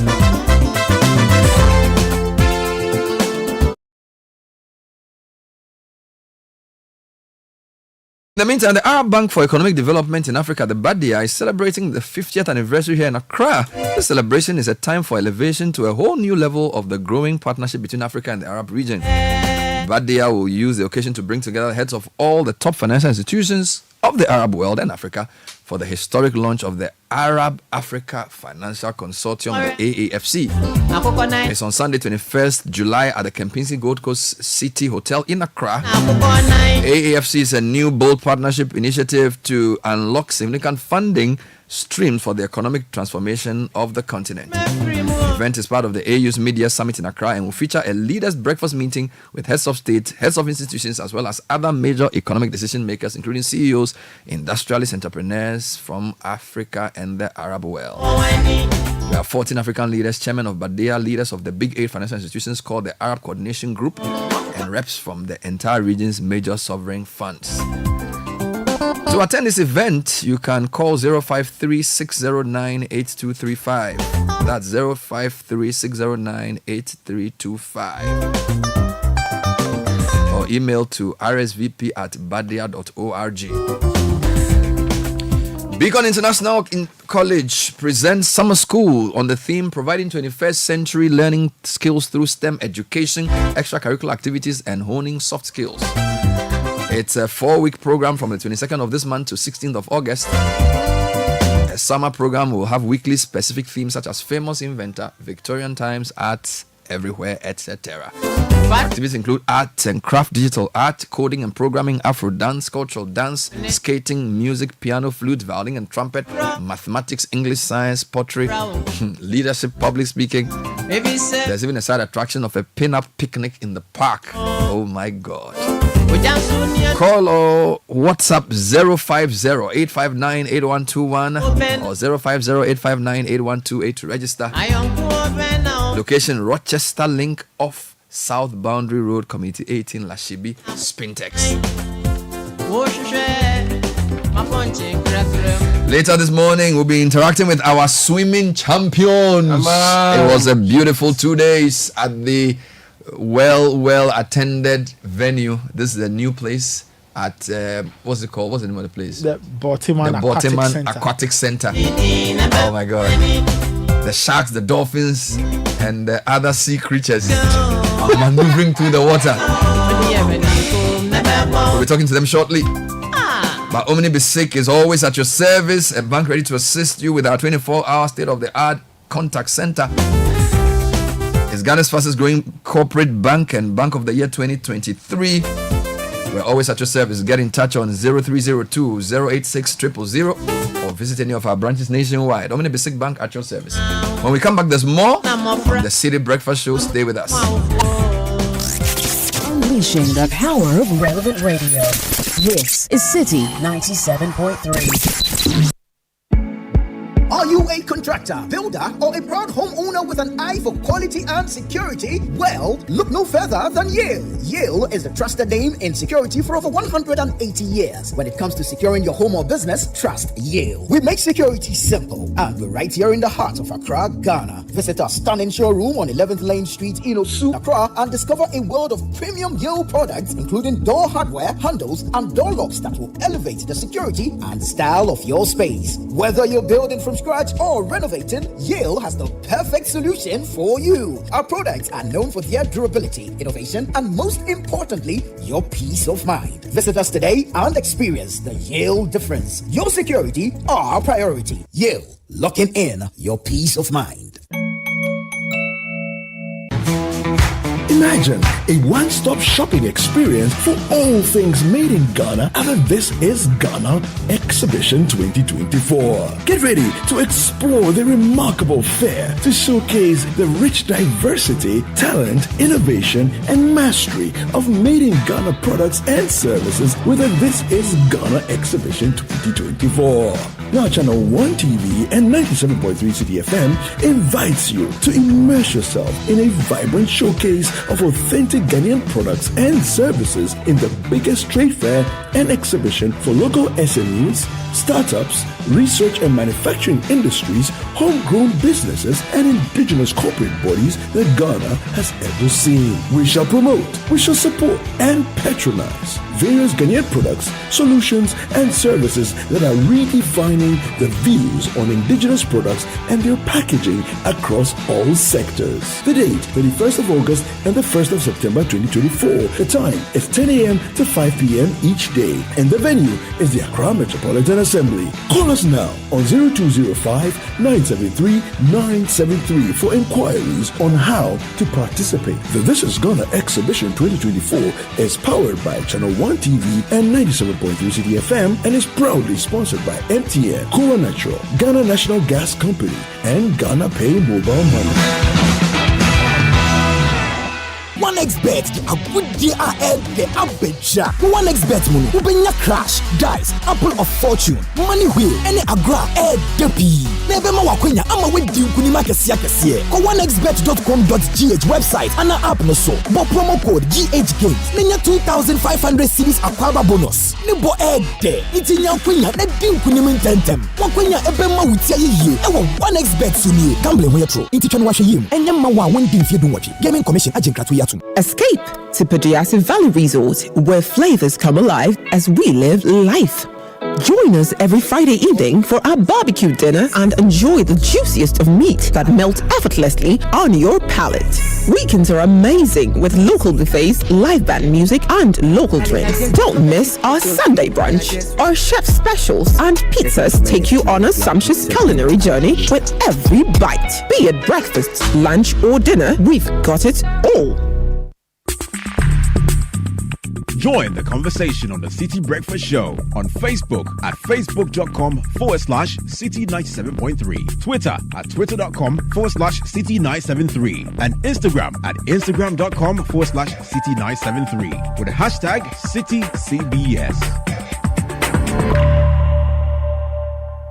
This is the Citi Breakfast Show, the city's biggest conversation.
Citi Breakfast Show live on your dial 97.3 FM.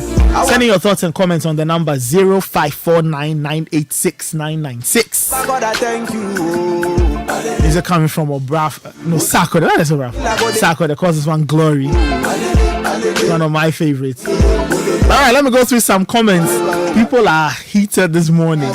MPs want to worm their way out of respecting the red lights and traffic regulations.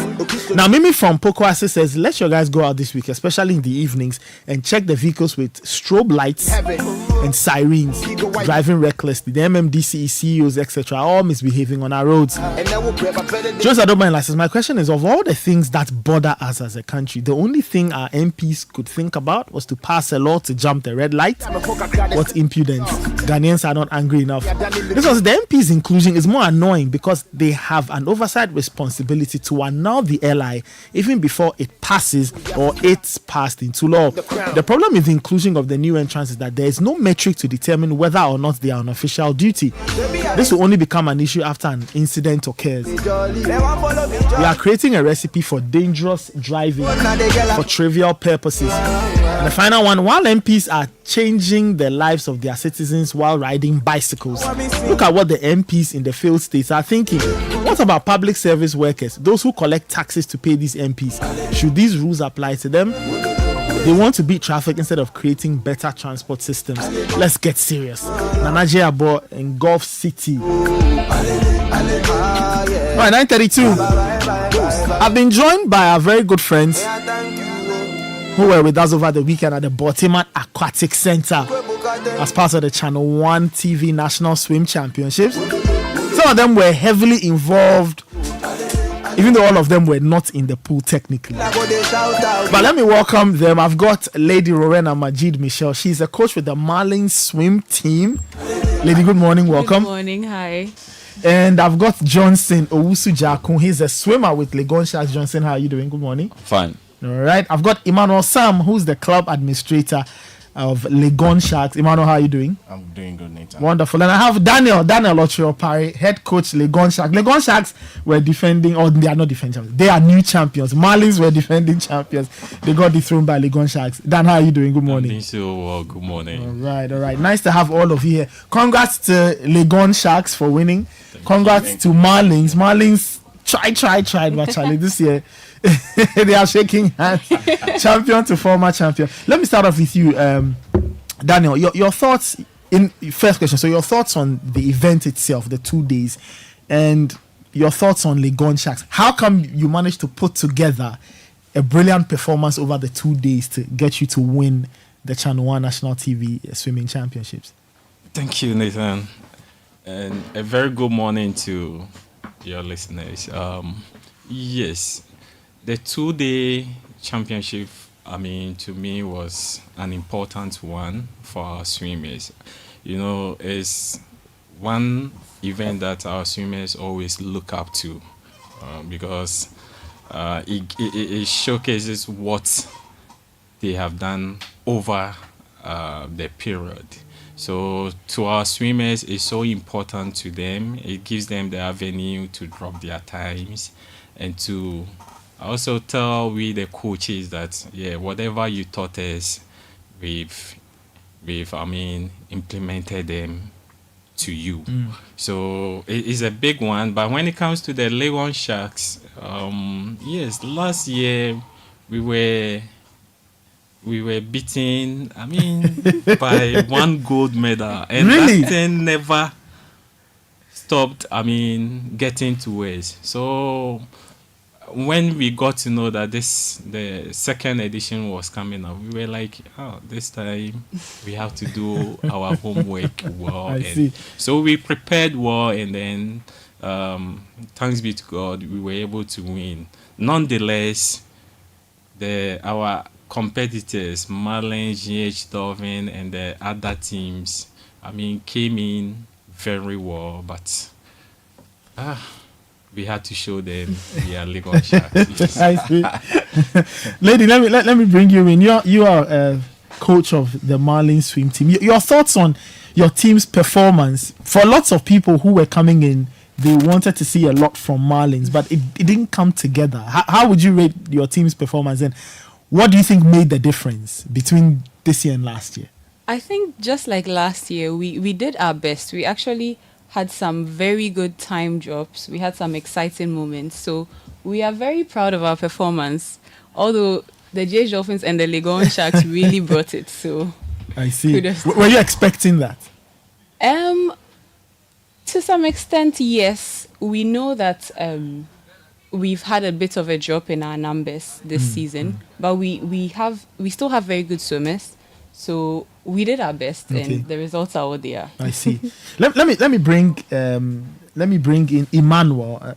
Emmanuel Sam Clado, administrator. Let's talk about, you're not necessarily in the pool. You are the one working. So really, what's your role at Legon Sharks, and how did you at your level get the team together to take part in this year's competition?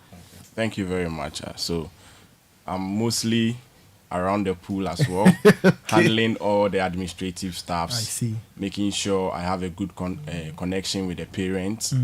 Also making sure I build a rapport with the swimmers.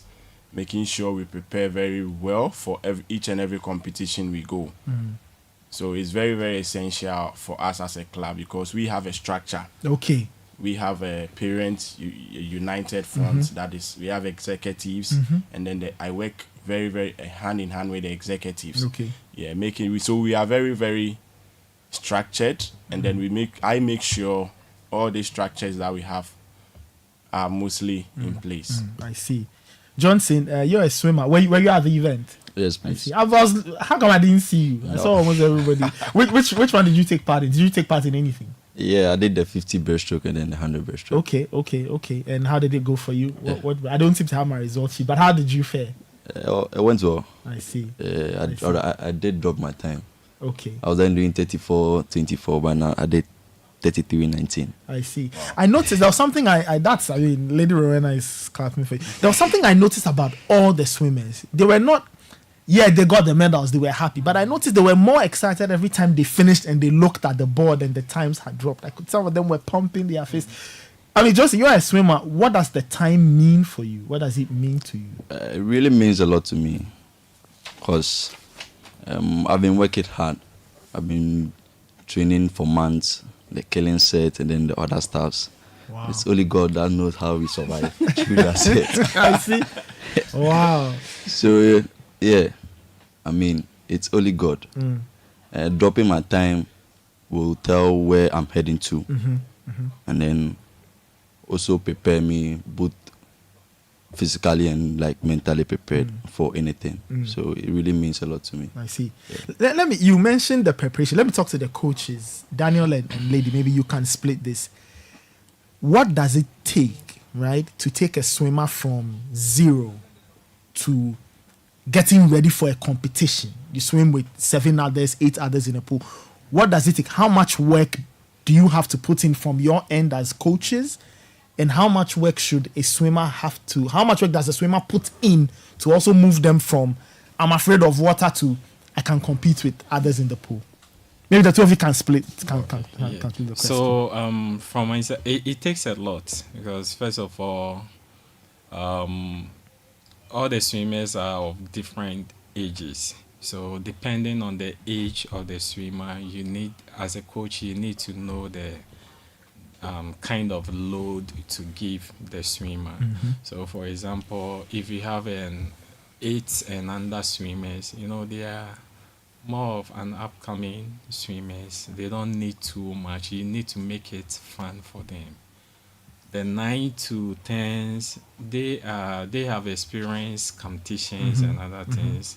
So the load is a bit different. And when you come to the likes of Johnson, the older ones, we focus a lot on them because they are at the point where you need to prepare them to face the competition. So we do a lot of things, goes on in terms of knowing what stroke the person is going to do at that competition, and the targets or the time you want to the swimmer to. These are things we sit with them to let them know at this age, this is the time you are supposed to do based on what we've seen or what you do in the water. So a lot of things go on both in and out of the water. I see. Yes. Lady. I think Lady will help me. I think a lot of the burden falls on the swimmer and the coach, but also on the parents, especially with the younger swimmers, because the more you're able to train, the better you do in the competition. Okay. So the parents who are able to make the time and push the kids to train as often as they can, it makes a huge difference. So I see. shout out to the Marlins parents. I see. So they bring the children to the sessions. What is it? Once a day, twice a day? What they bring them, right? Yeah. For us at the Marlins, we train twice a day. So before and after school. Okay. So there's a lot of Before dedication. school, you are in the pool. After school, you are in the pool. And how many times a week do you train? We train every day, including Saturdays. And no day off. Then is it the same with Sharks? Well, for the Sharks, I think we do 5 days in a week. Usually, we train at the University of Ghana swimming pool, and Mondays the pool is closed for maintenance work. So it means we have 6 days left. So we train from Tuesday to Saturday. Sunday sometimes we train depending on what we want to do. Most of our sprint activities are done on either Saturdays or Sundays, and then the rest of the days, we ask them to rest so that they can recover. I see. My final 2 questions to the coaches. I'll get to Emmanuel and Johnson. Final 2 words. If I asked you to pick out your favorite moments from the championships, what would it be? Daniel, you first. If I asked you to pick one thing that will stay with you forever from the weekend's Channel 1 National Swimming Championship, what will it be? Wow, it will be the battle between one of my swimmers, Samens, Deborah, and his rival, Jonathan. What is it between those two? I was two little kids battling it out in the water. Nathan, anytime these 2 swimmers are in the water, are they in the same club? No. One is with the Marlins. Jonathan is with I Marlins. see. So where did this rivalry come from? Yeah, and it's a healthy one. Yeah. Yes, it's a healthy one. They look to each other, and it has pushed them to do. I remember interviewing Samens before. He says he's eyeing Jonathan and that he wants to take Jonathan down. Yeah, they keep sending themselves messages. When you go to Marlins, Jonathan will tell you, go and tell Samens I am coming. And anytime somebody is also moving from Legon Shark to Marlins, Samens will send a message. So for me, I had, and then there's one good swimmer from Marlins, Crabman. Yeah. Jonathan. No, Michael. Sorry, Michael Crabman. Michael. Who did a fantastic time, which we were all expecting him to do, and we are all happy for him. It's a big family, and there's competition, but anytime somebody does a good time, being it in Legon Sharks or any of the teams, we are happy because it's for the development of our athletes for the future. Lady, what about you? What one memory would you walk away with? I think Coach Daniel has stolen my favorite. I remember when Michael did 59 seconds in the 100 freestyle, it was just an explosive moment. We were all so proud. I see. Wonderful. Let's wrap it up. Emmanuel, so you're done. Have you guys done any celebration party or something after winning? So we are. It's on the way. It's on the way. Now we are doing our trophy tour. Okay, you're doing the trophy tour. Just after the trophy tour, we celebrate. Invite all our Shark fans and will you invite the other clubs too? We will surely do that. We will surely do that. It's gonna be a pool party. Literally. So if you don't know how to swim, I see. Johnson. So what's next? You took part. What's next for you as we wrap up the interview? What's next for you? This is the last competition this summer. Okay. So we don't have any until we have the African Aquatics Zone 2 Senior and Junior Championship. Okay. So when is that? I think it's November, 6th to 10th. Yeah. So I'm looking forward for that. You'll get back into the pool and train every day. And now we are off, I think, for 2 weeks. Not like I'm totally off, but then I'll still be doing some other stuff. Yeah. Okay, I see. Let me get back to the coach. So look, a parent is listening. They are interested. How can they sign up how can they sign their kids up to swim either with marlins or sharks and all of that? How can people get in touch with the teams? Okay, so for Legon Swimming Club, we are at the university. We are based at the University of Ghana. We train at the University of Ghana swimming pool. But what I normally tell parents is, because of the nature of the swimming, and it involves kids, and kids are in schools. So if you want to get to all the teams are good. So know your location and know where. Find a team that is closer to you, so that it makes the work easier. If you are closer to a team, I mean, you don't need to go drive through all the traffic, because all the coaches in this team are very good. I mean, I need to do a shout out to Coach Jackson, shout out to all the coaches, and Coach all Ralph the and all of them, coaches. I mean, they are doing a fantastic job. Okay. So get a facility and a team closer to you, and then join. Yes. Lady, where are Marlins based? In case, because Daniel's advice is really good. So where are you based? The Marlins train at the Tesano Sports Club. Oh, and I see. I think you can also reach out to us on Instagram, Marlins Swim Team. I see. They are close to Channel 1, so maybe I should sign up with the Marlins. Yeah, at my age, I'm now going to learn how to swim. Yes, Emmanuel. So we are also on all socials. X, Legon Sharks, Instagram, Legon Sharks, and then on Facebook, Legon Sharks. We are very active there. So if any parent is closer and he wants his or her ward to learn how to swim, we are always available. So you can just. All right, thank you guys. Thank you so much. Congrats to Legon Sharks. They are the new champions of the Channel 1 TV National Swim Championships.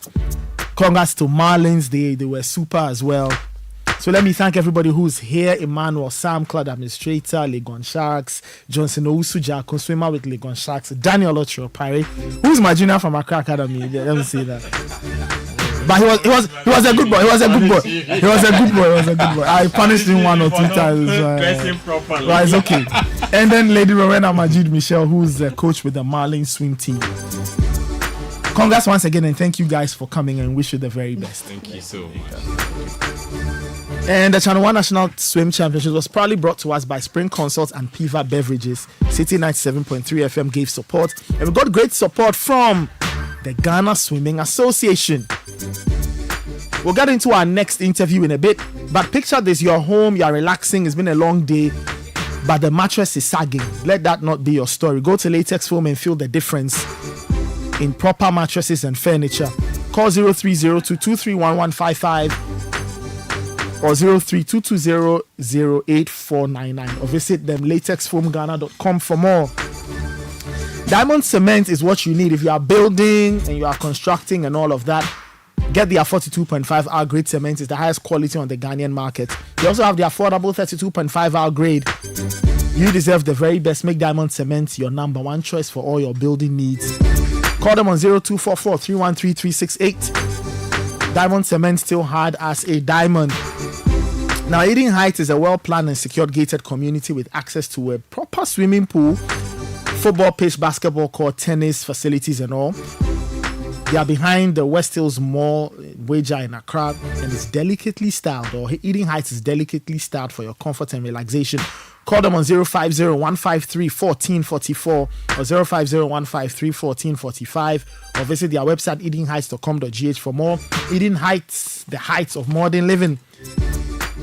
Get the Breeze Ride app and you will know that you get access to the most affordable rides in Accra. You get cheap delivery services. You get to do all kinds of amazing things on the Breeze app. You can even shop as well using the personal shopper feature. The Breeze app is on the Google Play Store or the App Store, so download it and use that app now. This is the Citi Breakfast Show, the city's biggest conversation. Them is acrobato. I like my mind peace. That's why I go get me bumper insurance from Holland Life. Just yesterday, my Abushapeni asked everybody to pay 1,000 Ghana cedis for Penny funeral. But Masa, Nukreni, and Mosomekura. Me bumper helped me cover cost of funeral and any disability cost by paying 2 Ghana cedis per Busumibia. A simple crowd. Yes, with as little as 2 Ghana cedis, you too can have peace of mind about cost of injury and funeral by simply registering with Mibambo Insurance from Holland Life. Just dial *269# on MTN or Telecel and follow the prompts. It's really that simple. Enjoy peace of mind today, knowing your tomorrow is covered. Mibambo Insurance, made for you. Education is the most powerful weapon to change the world. At Heritage Christian University, you're assured of quality education, accredited by GTech and affiliated to KNUST and UCC. We offer programs like Bachelor of Business Administration, Community Development and Theology, Theology and Ministry, Psychology, Nursing, Information Technology, Information Security, and Business Information Technology. Professional programs like ICA, CING, CIHR, ABE. We also offer short courses on media and IT. What makes Heritage stand out is our experienced and scholar practitioner faculty, entrepreneurial training with financial support, ultra-modern facilities, and hostels. Qualifications for entry is WASI or SSC or GBCE, HND or Diploma Top-Up. Mature 25 years and above. Heritage is located at Amasaman behind the Olympic Stadium. Contact us on 054-777-7731 or 020-229-8399 or www.hcuc.edu.gh. Since inception, almost 100% of Ashesi University students have found jobs, started businesses, or gone on to graduate school within 6 months of graduation. From Accra to Nairobi, London to New York, Ashesi graduates are noticed and are leading successful careers. If you dream of a rewarding life and career, an Ashesi education prepares you just for that. Learn more about applying to Ashesi at ashesi.edu.gh. Remember, admission is ongoing. The Citi Breakfast Show. Rise above the noise. My favorite producer. Welcome back. This is still the Citi Breakfast Show. Now, for those who listen to the Citi Breakfast Show and, you listen to Citi News and all of that, you notice that we do a lot of stories from Afrobarometer. Now, Afrobarometer, they are a Pan-African survey network and they are the forefront of capturing data on the value of Africans, their evaluations, experiences and all of that. They are 25 years. Can you imagine? 25 years. So we've been joined by their communications coordinator for Anglophone West and North Africa, Mamieku Amoachum, and acting director of comms at Afrobarometer, Josephine Apia-Nyamiche-Sani, to tell us more about how they are celebrating 25 years, what Afrobarometer is all about, and what we should expect from them going forward. Let me welcome my very good friends, Mamieku and Josephine. Good morning. How are you doing? Good morning, Nathan. We're well, and how are you? I'm all right. Thank you so much for joining us. And congrats on turning 25. Yay. Let's talk a bit about Afrobarometer, how it started, and the evolution you've undergone in the last few years. Right. So Afrobarometer, like you just said, is a Pan-African non-partisan survey research network that conducts public opinion surveys on democracy, governance, economy, and the society at large. Again, I think we can confidently say that we are the world's leading source of high-quality data and analysis on what Africans are thinking.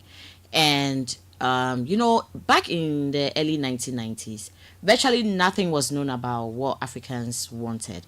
We had, or what they were thinking. We had the so-called experts and the intellectual elites telling us, opinion leaders telling us what they thought Africans were thinking and all that. And if you meet any of our founders, they'll tell you this interesting story of how they met at a conference about Africa. Okay. And everything that was being discussed was speculative.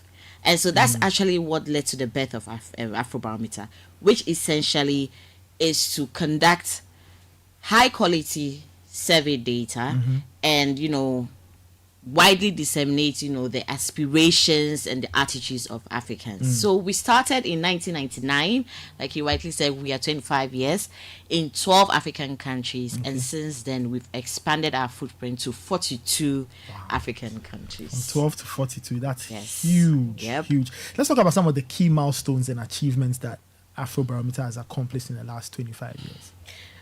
So for me, I think, and riding on what Mami just said, I think the first one for me would be the fact that as an African-led institution, we've been able to decolonize the whole study about Africa. Yeah. Like she said, it used to be some experts who would sit in a corner and decide that this is what Africans want, and they were speaking for us. But we have now provided a platform for ordinary Africans to speak for themselves, and that's first and foremost is the key milestone for me. It's also the fact that we've been able to prove that such research can actually be done in Africa. Our founders used to say that when they started, asking for funds to start the surveys, people actually thought that doing such high quality surveys in Africa was unthinkable. Okay. I mean, Kenyans are saying this. I'm sure that's the same thing that Ghanaians are saying, or isn't that the same thing that Ugandans are saying? But we've been able to show that, there are differences and there are also some similarities. And it takes me to my next point about the African coverage that we have. We're now in 42 African countries, which represents the voices of 3/4 of the entire continent, and because we ask similar questions in these countries, we are actually able to compare what Ghanaians think to what Kenyans and Ugandans think, and so we are so able to share the similarities and differences in our expectations and our evaluations. The third one would be the fact that we're the gold standard when it comes to surveying research in Africa. We have very rigorous methodologies, and we really do not compromise on our standards. And this is also something that we're trying to instill in the next generation of African researchers. And so capacity building is one of our strongest pillars, and we try to, train upcoming researchers and institutions with several capacity building initiatives, including our summer schools, our basic analysis training, etc. I wouldn't bore you. There's so much I could go on and on and on, but the last one will be the fact that we have time series from 1999 to now, 25 years. And you can track the changes in attitudes over time. And the wealth of data, which is available on our website, free of charge, is a public good. I see.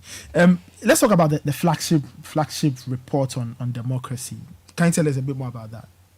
So, to mark our 25th anniversary, we decided to come up with a flagship report. We do a lot of press releases and other reports, but this time we wanted to do one flagship report that people will be looking forward to every year in October during our anniversaries. So we came up with the Africa Insights, and it's going to be based on high priority topics like democracy and governance, economic issues, maybe migration, depending on what's trending that year.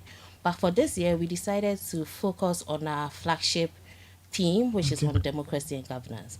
And so the report shows us Africans' attitudes on democracy. We look at people's support for democracy and democratic norms, and also their satisfaction with the way democracy works in their countries. We're also looking at the factors that drive people's attitudes towards democracy, whether the support. So, for instance, do economic failures in the country make people support democracy less or more, or does it even have an effect at all? Now, in the report, we also have what we call the democracy country scorecards. And we've done this for each of the 39 African countries that we're looking at. And so for each country, it gives you just an at-a-glance view of key findings, some of the key findings that we've talked about. I see. Just finally, you put out all this wonderful data. It's meant to influence policy and bring about change. So how do you envision policymakers and other key stakeholders using this to help them make proper policies or make proper decisions for us and on the continent as a whole? So our data gives a clear picture of what people expect, what their experiences are, and their evaluations. And so for policymakers, I mean, if they pay attention to this, then they can just effectively align their policies and strategies so that they can, it promotes evidence-based policy making. Okay. Our mantra is to let the people have a say. And it's to let the people have a say in policy making. That's the reason why we collect this data and we make it available for the policymakers. It also is sort of, sometimes for some countries, it presents some sort of early warning signals. And so if you see that people's satisfaction with democracy is declining, people's views that corruption is increasing, some concerns and dissatisfaction signs, if you pay attention to them, then you'll be able to mitigate some of these things before they blow up into some unrest or other issues. Now for CSOs, advocates, the media, it's a good tool that you can use to hold policymakers accountable and also to enforce transparency and governance. Wonderful. Happy birthday, happy 25th birthday to Afrobarometer. You're doing some great work. And thank you for joining us. I've been speaking with Communications Coordinator for Anglophone West and North Africa, Mamieku Amwachum, and Acting Director of Communications at Afrobarometer, Josephine Apia Nyameche Sani. Thank you so much for coming in and congrats once again on being 25. And that's how we end this morning's edition of the Citi Breakfast Show. But before we go, Twisco is great. If you are wondering what to take this morning, go and buy a few sachets of Twisco and enjoy. It's an amazing chocolate drink from Cowbell, combined with vitamins and minerals and all. Start your day with a cup of the great tasting Twisco. Empower your dream, and this ad is FDA approved. All right, let's get into the news at 10. Hawa is here. She's got the latest. In the news, the Member of Parliament for Doma East, Pochum Berima, has expressed concerns about a proposed amendment to the Road Regulations Act, that is LI 218.